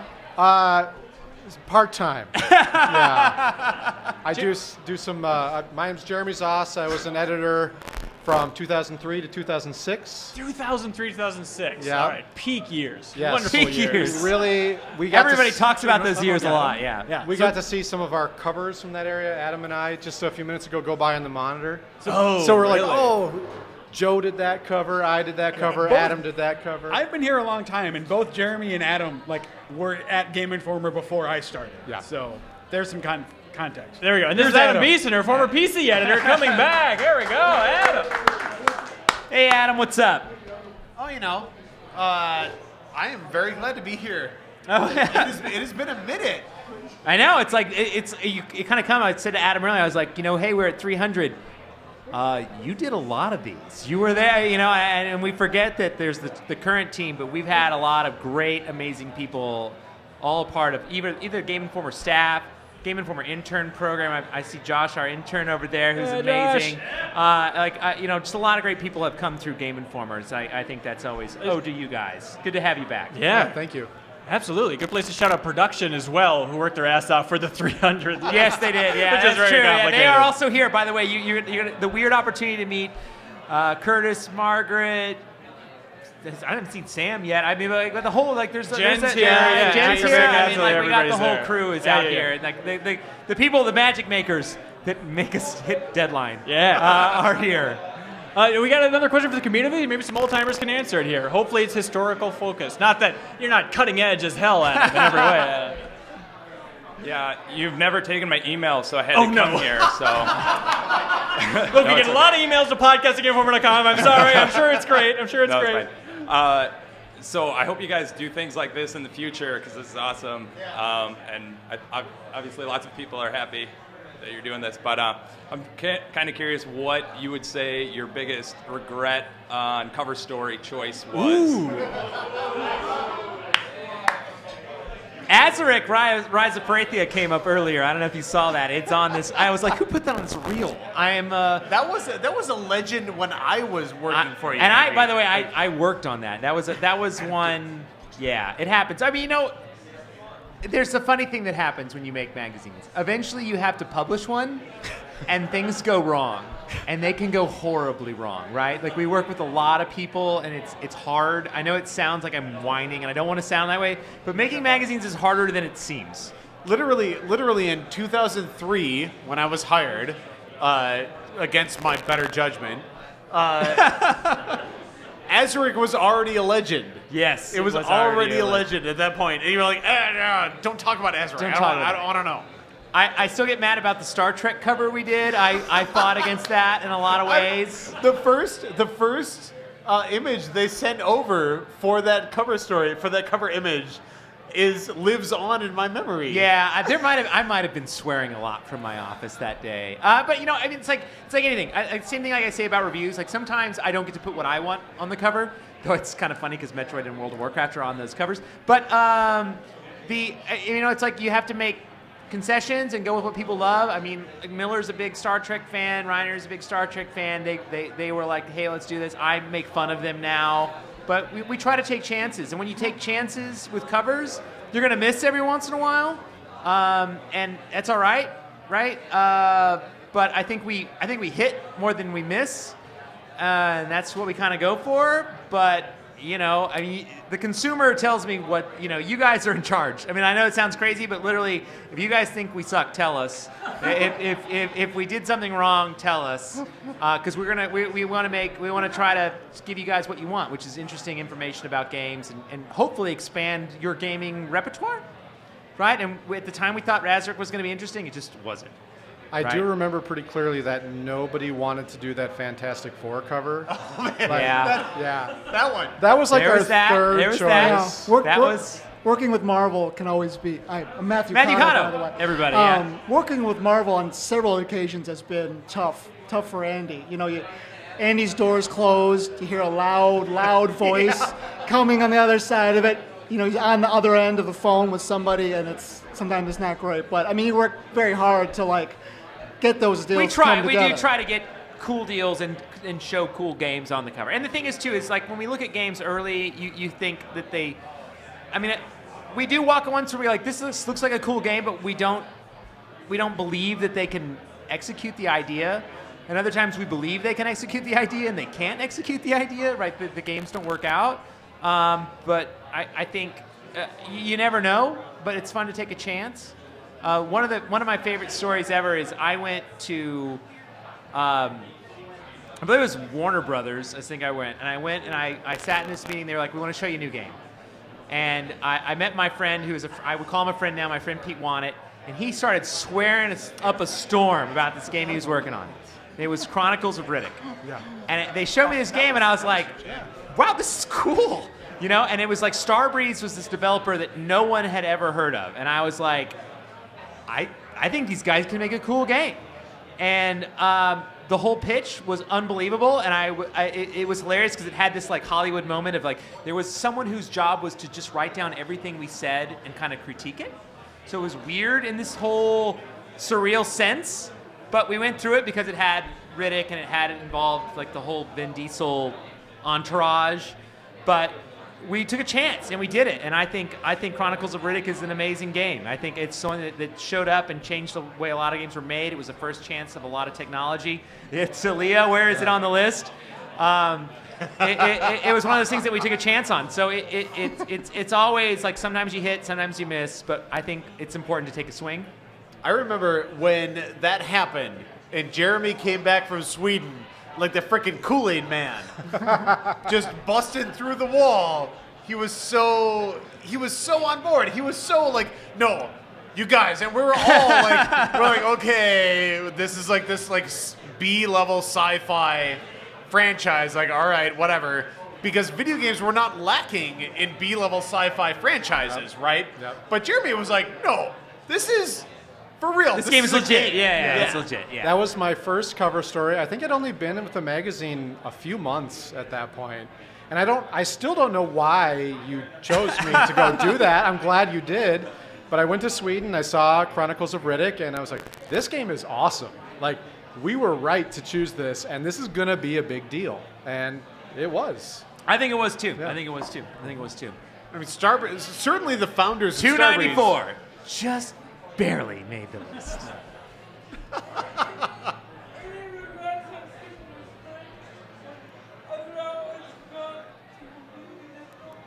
Oh, sticking with print. That's a good question. I think there's a time when print was on the outs. I mean, there's YouTubers, there's Twitch streams, there's all that kind of stuff. And you know what? By the way, I think everyone that's doing work out there in video games is amazing. I want to be very clear. I think that stuff is phenomenal. I think there's something to be said for the time we take. Like no one in a YouTube stream is going to spend a week arguing about their top 300 games of all time. We're the idiots who will, right? Our team will do that, and we'll do that. We'll spend time to figure out whether we want to do Chronicles of Riddick. I'll argue with Adam, which is probably he's like, I don't ever want to work there again, over what PC games we're going to cover or not cover. We're going to spend the time to think about it and try to come up with a plan and try to show a filtered view of the world. And we hope people enjoy it, right? And sometimes I feel weird in that way. Are we vinyl? Right? Or is there the digital world and we're vinyl? But you know what? But vinyl's cool again. But vinyl is cool again. And by the way, God damn it, I think we're cool. I think there's something to be said for a magazine. I think there's something to be said for something you can like look at and read and peruse. And I mean, we know we're read on toilets. That's okay. Yeah. That's okay. We have no problem with that. Well, we'll take it. We'll take whatever we can get. Where do you think Reddit gets read? Yeah, exactly. Right? Yeah. So it's all right. To be honest, I mean, this was the same question that we were asked when I was here. However long ago, like, oh, well, there's blogs now. Y'all remember blogs, right? That was a thing. And it's the same answer. It's the same answer. There is a value, I think, to spending a little time, and it's not going to give you, the instant Twitter reaction to what Reddit or whoever thinks about the latest, Zelda game or Metroid game or whatever. But, hopefully, I guess I can't speak to Andy's staff today, but hopefully they are, trustworthy and give you a little something that you're not going to get just from whatever random Yahoo on Twitter. There's a lot to be said about filtering through the noise. Yeah, there's a lot of noise these days, right? And, I hope you guys are here because you like the magazine, right? I mean, that is what we're trying to do. We're trying to make a magazine that you enjoy. I mean, trust me, I write my letter every month with like 3 days left, and everyone in production here hates me because it comes in like right at the deadline. But I hope that you enjoy our stupid little quirky take on games, and if that's all we get, then I'm living on cloud 9. So thank you so much. Andy, thank you. It's all about you guys. Besides, when you're reading a print review, you don't have to hear our annoying voices. You don't have to look at our faces. You can imagine we look like whatever, There's no pop-up ad that comes up in the middle of it. Andy, it's good to hear that your work habits haven't changed in the last decade. I know. I was going to say 3 days. 3 days that's a lot of days. Yeah. Really? Yep. I'm still Andy. I have a question. I married a gamer, and so I've come to support his growing collection of systems, and I have learned largely through your magazine and podcast that gaming is just another media, and perhaps the most interesting, according to you all and my husband. But I feel like that viewpoint is still lost on a lot of people who view games as sort of juvenile or like it's just a niche. I'm curious if Game Informer cares about sort of like projecting its message beyond, or if you're just kind of there for the base and want to, play to your market? No, I totally think. I think it's really important. I think for us, especially, I think we've always tried to be like someone who represents where gaming can go and what gaming can be. And I would even say I think Game Informer's been important to where games have gone, right? And I'm talking a lot, I don't want to pat myself on the back too much or like the work that our team has done, but I think it's important that games move forward and change the way people perceive games. We just had recently the horrible shootings that happened, it came up again that games were at fault, and I just do not believe that. I don't stand by that. I think games are an outlet and games are important. And I hate it when they're seen as a scapegoat. And I think we would do, even anyone here, anyone that's worked for us would do anything we could to defend games and talk about why they're important and why they matter. And I point to, every once in a while I talk to some parents and they'll be like, I don't know if I'm going to let my kids play games. And I'm like, you know what, you should decide that. And if you don't want your kids to play games, don't let them play games. But I would say I learned problem solving from games. And I think that's an important tool that I use to this day. I learned in games back in the day. And I think everyone here, like whatever you do and whatever job you work at, you learn tools in games that you apply to your day-to-day life, that help you make decisions, that help you understand how the system works. And games do that. And that's why I think they're important. And we'll always be an ambassador for games. Always. And I also think that the games that we cover, in terms of the questions of casual and hardcore and stuff like that, I understand some of that, and we'll see a mix of those games in our magazine. But I think when we cover a game and we dissect a lot of these games, we're trying to get to that essence of what makes that game fun. And a lot of times that cuts through a lot. It cuts through, am I this kind of gamer? Am I this kind of person or whatever? Because what you're getting at is like, again, what's the fundamental hook of this game and how it's going to hook in a lot of people. And that can be anybody. And in terms of, I guess, the sort of the whatever, you look around, there's anything to get into. There's beer culture to get into. There's sports to get into. Like, people are out there hungry to dive into and explore all kinds of, different hobbies. And so I guess, in the time that we've been covering stuff, we've certainly seen it go from the whole nerds in the bedroom thing, or nerds in the arcades, back in the day, to nerds in the bedrooms. And now it's just like, it's great because everybody can find this thing. Maybe it's a mobile game that they're sucked into. Maybe it's a sports game. Maybe it's a hardcore RPG. It doesn't matter on all these platforms and stuff. So I don't know if it's necessarily we feel we have to be evangelists for video games, more than like those video games that are good and that people will respond to. We want to highlight those. Totally true. And the thing is, too, is that like games speak for themselves. Do you know what I mean? I think they do a lot on their own. And also, too, I think like the gamer people are engaged with games. Like, I don't think you can predict who's going to play games anymore, right? Yeah. Like, or what games. So I think that's the best part. We've really come a long way. For me, it's really a huge thing for me getting older, right, and having kids, and thinking about how am I going to introduce games to my kids. And the answer is, I'm not.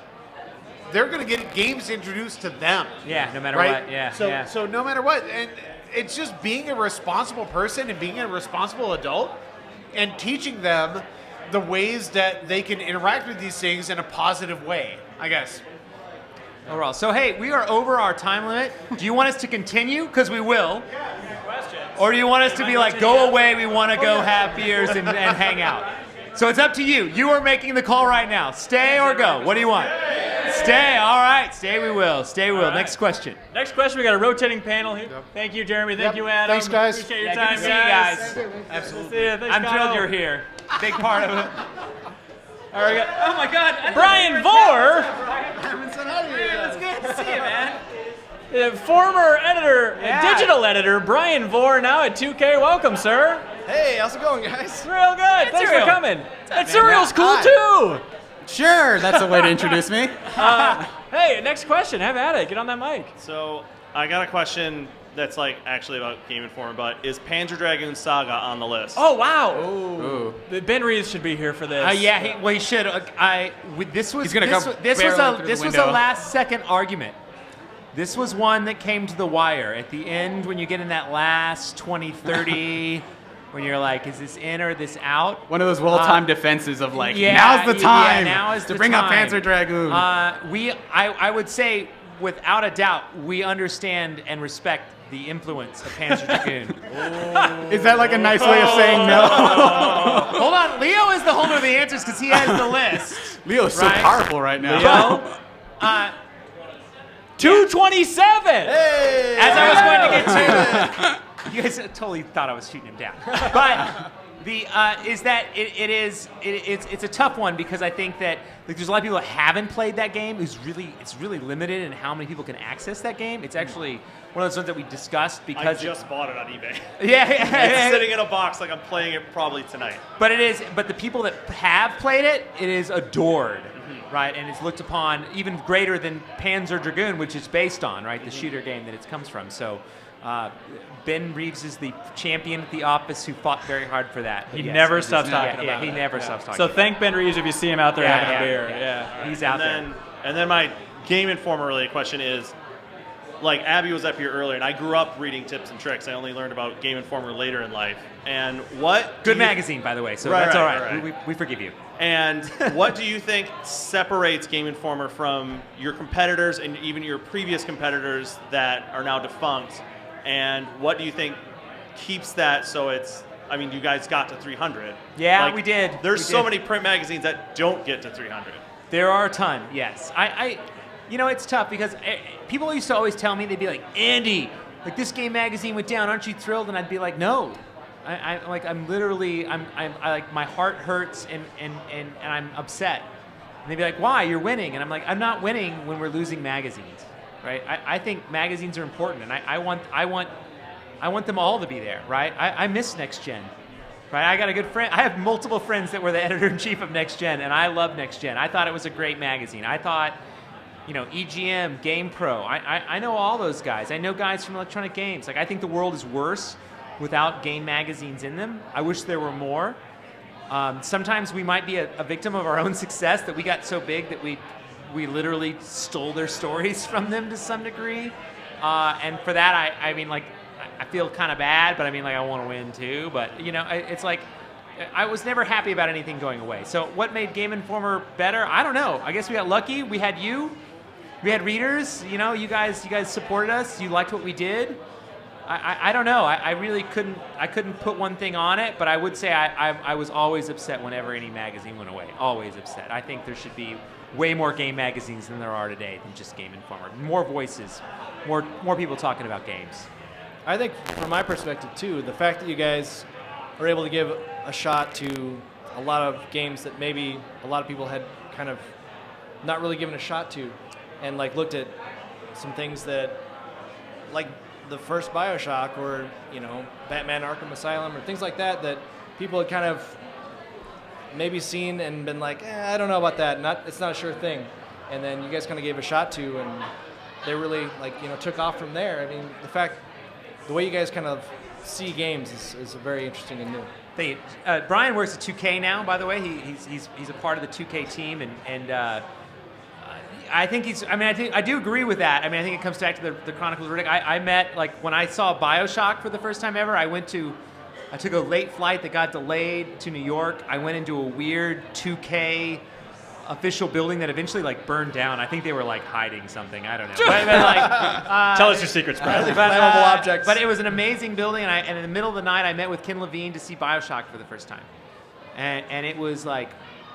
He had said to me another time, he's like, Andy, I've made a lot of great games. How do I make a great game that people will buy? And I was like, I don't know if I know the answer to that, right?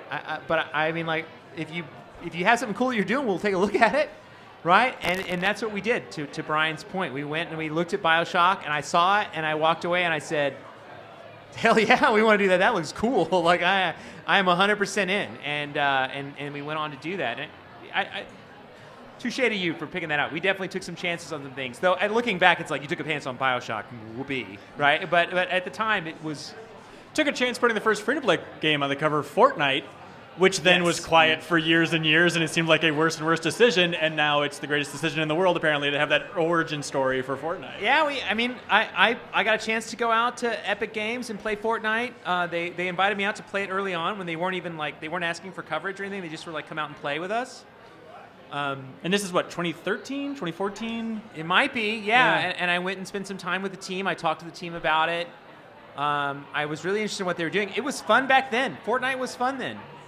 It was only the PvE stuff, but like what they were showing was cool, and I was behind it, and I wanted to be behind that game. And we took a chance. I even came back to the team, and they were like, "Why are we doing this?" And I'm like, "I think this is cool. I think this is going to go somewhere." And obviously, it's a different game now with Battle Royale, but I think we like taking chances. Yeah, nice question. You'll have to forgive me if you've answered this before, more or less. Get on that mic there, buddy. Yeah. So you guys have spent so much time not only like thinking of games critically, but also seeing how they're made in unfinished states. How has being with Game Informer really shaped the way you just play games? I'll let them answer that.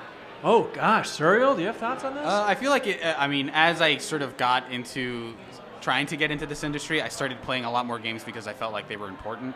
But I've kind of eased up on that a bit just because I think at Game Informer we have so many editors that I feel like a lot of our bases are already covered.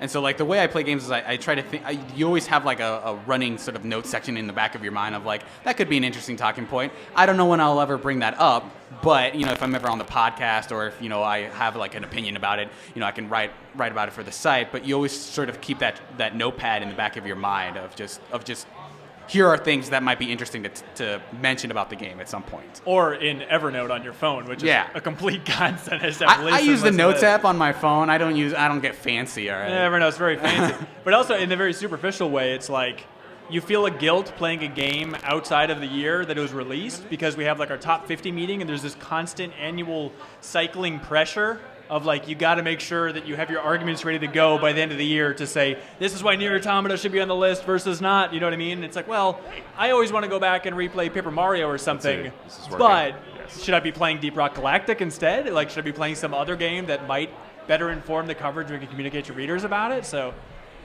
Joe. Yeah, sorry, I'm not here to steal anyone's thunder, but I had an answer to that has kind of bothered me over the years, and this is kind of a negative thing, and I know we're a little positive here. But Joe, coming to negative.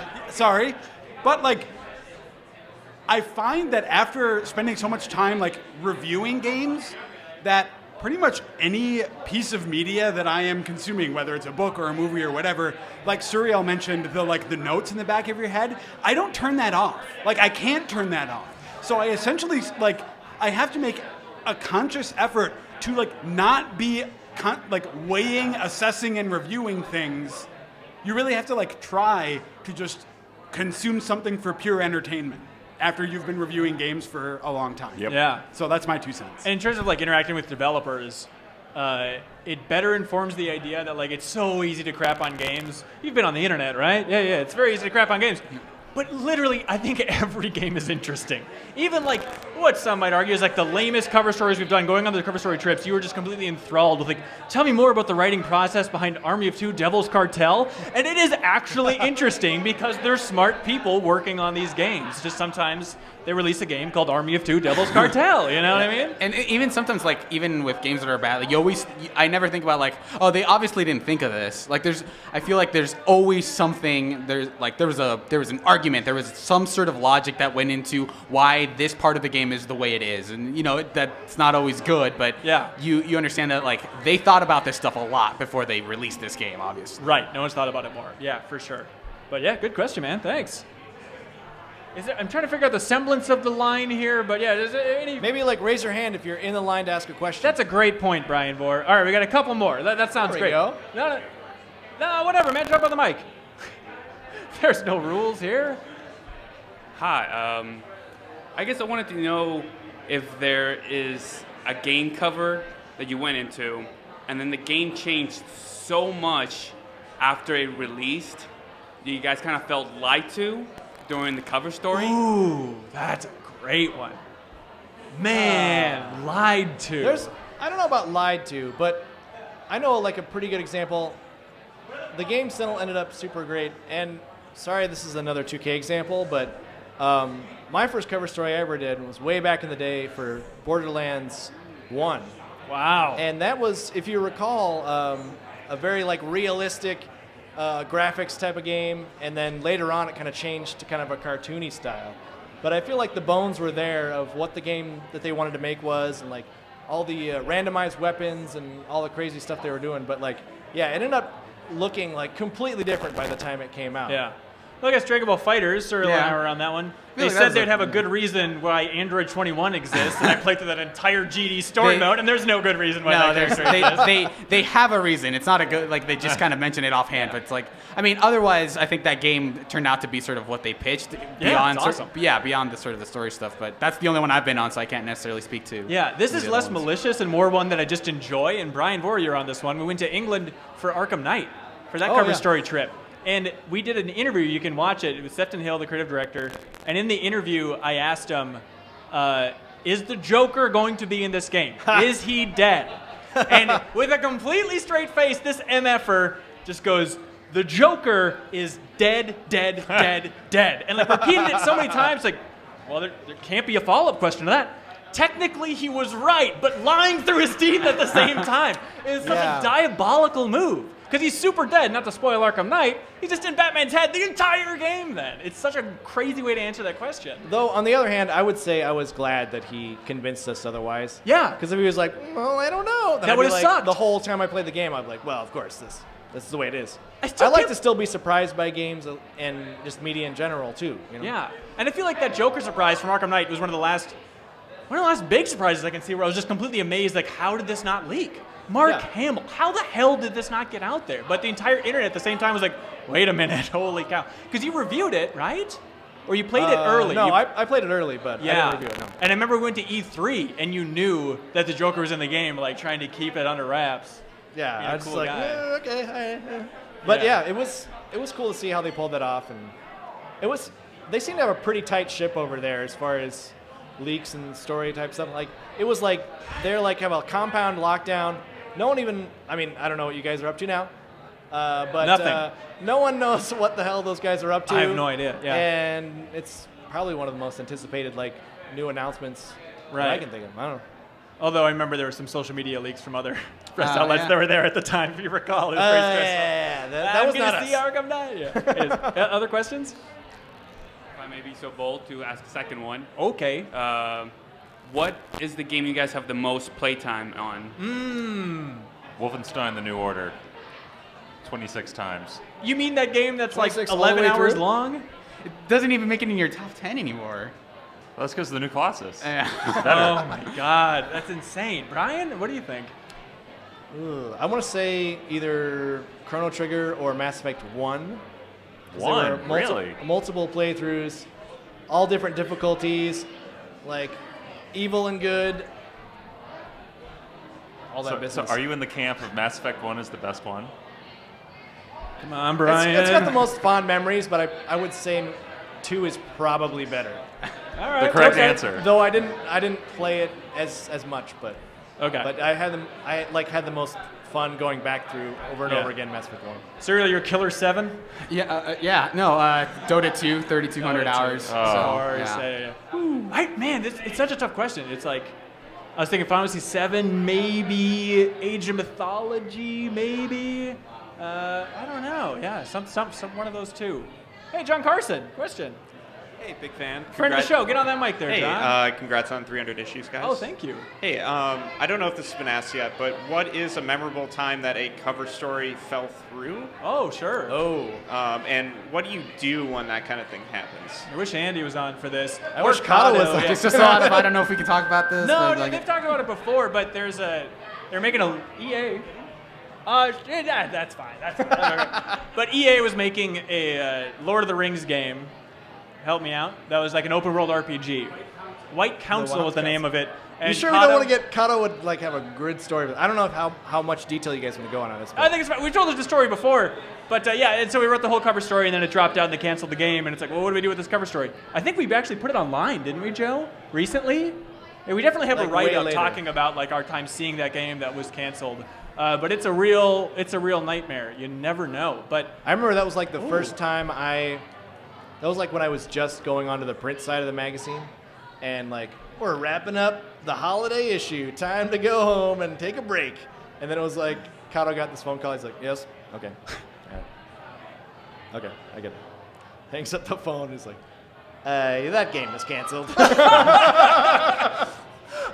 does that happen? Is that real, Joe? Am I remembering that correctly? Joe says yes. with a qualifier. Yeah, well, no, that's correct. What I remember about it, though, is that, like, it was the holidays. Everyone was getting ready to go home, and we ended up, like, the only viable option for a replacement this late in the game was just, like, our top 50 of the year. Yeah. Which we normally would have done the next issue. Yeah.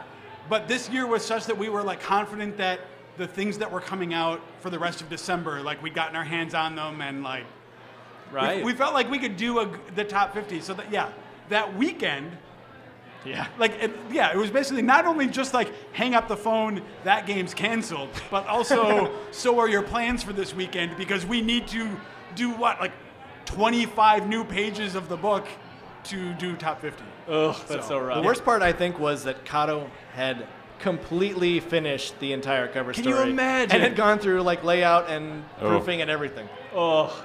It's less extreme, I guess, because the cover story got out there and then the game was canceled. But Rainbow Six Patriots was a cover story trip I went on, and it was fascinating. I mean, I think they eventually released the footage that I think was originally leaked of like the single player portion of that game. But if you're like a Rainbow Six Siege fan, it's fascinating to go back and look at that footage. And they were going so hard on just like the American-born terrorists tearing the country apart, and like they were not blinking. Like, we are going to be radical. We're going to tell a story that's never been told in video games. It's going to be hostile, controversial, political.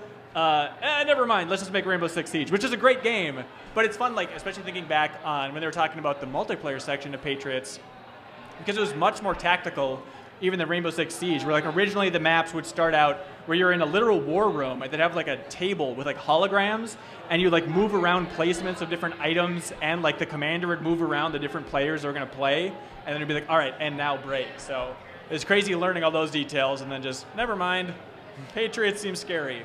I don't know if it's still true, but I know Matt Burtz had quite a record of whenever he would do a cover story, like, that was a guarantee that it would be canceled. Guess a debt? What else was it? I'm trying to remember. Patriots and Tiberium. Tiberium. Okay, yeah. Was he on Fear and Respect? I don't know, but Fear and Respect totally got canceled too. Yeah. Weird times. Any other questions, or is that a wrap? Oh yeah, have at it. Joe, do you want to get Andy to wrap it up? So first off, congratulations on 300. Thank you. A New London shout out. What? What? Are you from New London?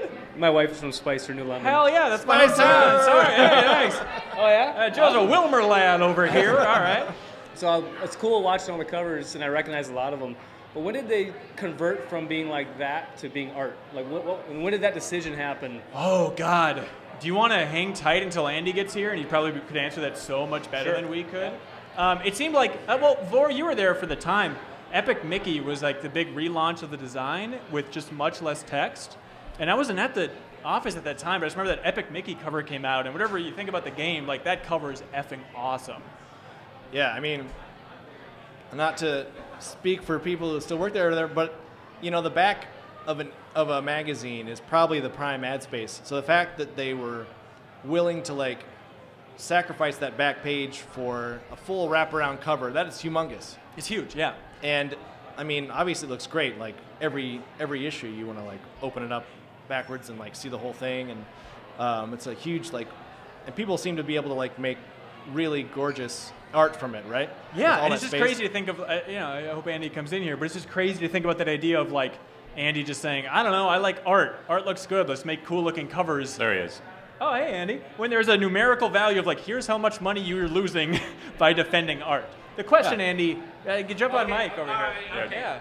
Let's musical chairs. The question is when we decided to go full art on the covers instead of like text covered, beautiful in their own way, but covered in text messes. Yeah, and the wraparound and all that stuff. Yeah, that's a funny story. So Paul Anderson, who is no longer with us, but he was one of the early Game Informer guys, and loved Paul. I miss him.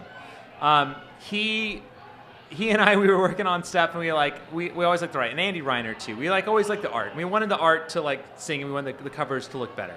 So I wanted to do a wraparound covers, and when we brought it to the marketing group, they were like, "But the back cover ad sells for a lot," and I was like, "No, I don't really care." We want to have cool art that makes it feel. I mean, the idea was to make the magazine feel collectible. That there's something you could throw on your table, your coffee table, and be like, "This is cool."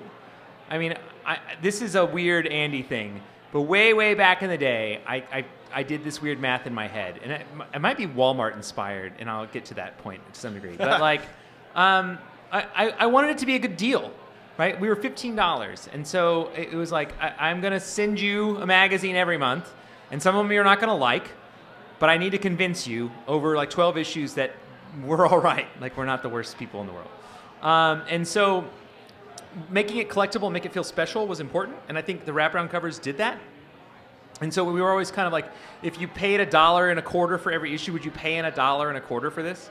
And I feel like every magazine we put out, I feel is worth $1.25. I know I might be kind of making it sound a little crazy, and that's like my blue light special, like Walmart kind of thing. Like it's $1.25 per issue. Like it's got to be at least worth that, right? I mean, I know I write some really stupid stuff, but I mean, even at that point, like it's worth $1.25. So that's kind of where I put it at the time. And so the wraparound covers was just how to make it feel special, make it feel like more important. But go back to Paulie, he went to this like magazine distribution conference or whatever. He was the circulation manager. And they were like, bring up your magazine and we'll tell you what we think of it and tell you why it's good and what's bad about it. And he brought up our magazine and they were like, this is the worst magazine ever. Whoa. It doesn't have any text selling this. It doesn't have any of the menu items that you're supposed to sell. It doesn't do any of the things that magazine covers are supposed to do. And we were like, yes, exactly. Thank you very much. So we failed on that and everything. Like there's a bunch of magazine rules of how you make a magazine and we break them all. And I think we break them because we respect the games. We want the art to sing. We want the art to be important. I think like our top 300 is the same way. So either people get it or they don't, right? We don't sell a magazine because they don't get that we sold it and we put the game art on the cover, then see ya, right? But I think that's what we went with. Yeah. Last question, maybe? Tack, do you want to swap out for Mr. Brian Vore? Sure. Thank you for joining us, Brian. I can't believe you're here, by Your the way. natural replacement. A little surprise sneak attack. Dan Tack, have at it. Thanks, Brian. Yeah, thanks, Brian. All right, last question, man. Thanks, Yeah. I was wondering if there's still a game and farcer in this issue. And wow. And if you can talk about how that gets put together.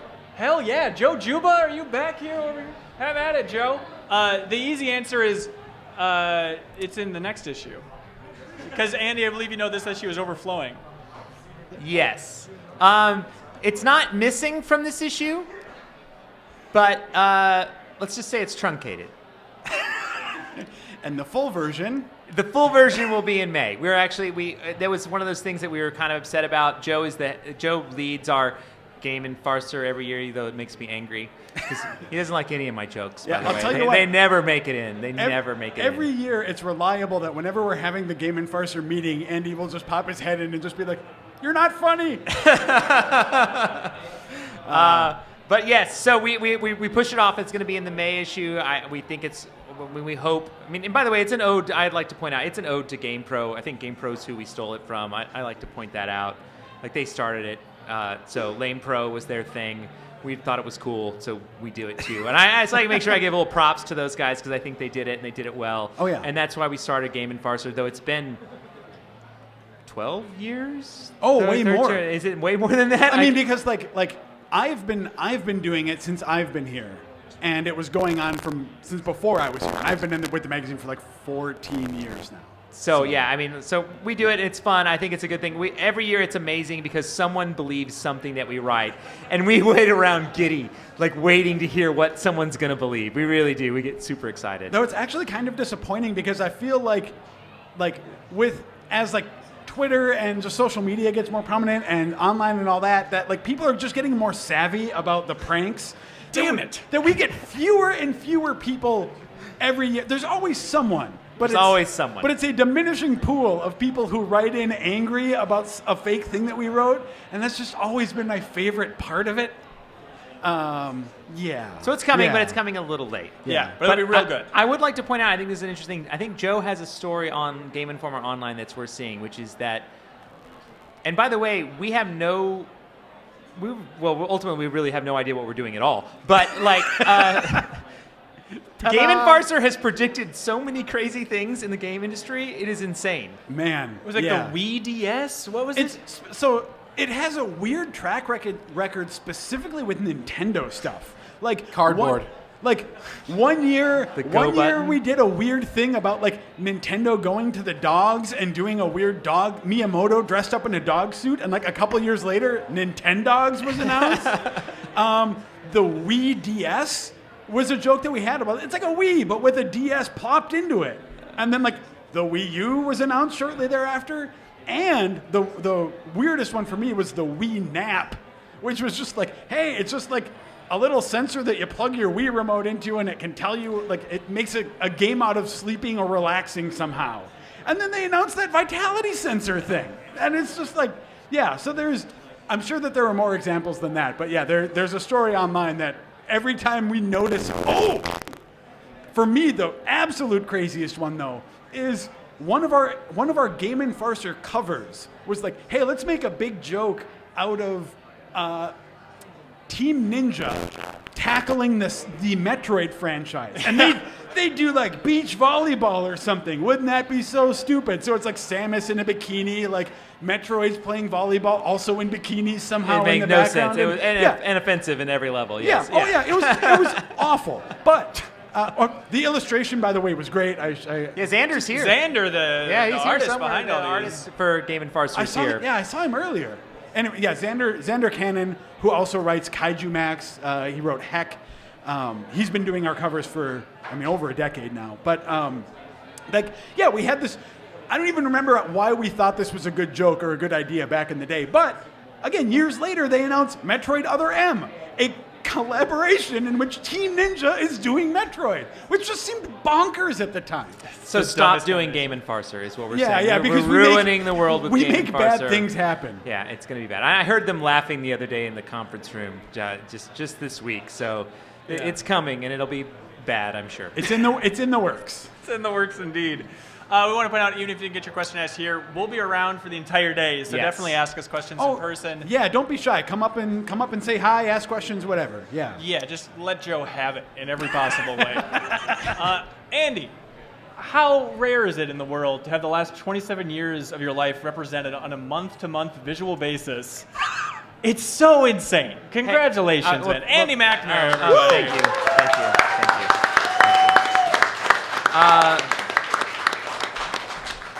Thank you for making it weird, Ken. I think, like anything, it's the team works so hard.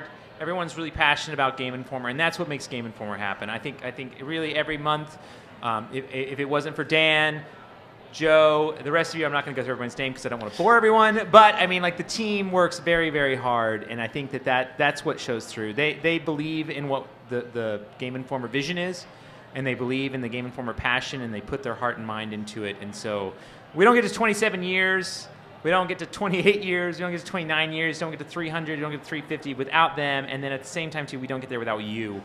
The readers are what makes it all possible. So, if you like us at all, please, keep doing it, because we don't do it without you. It's basically what it comes down to.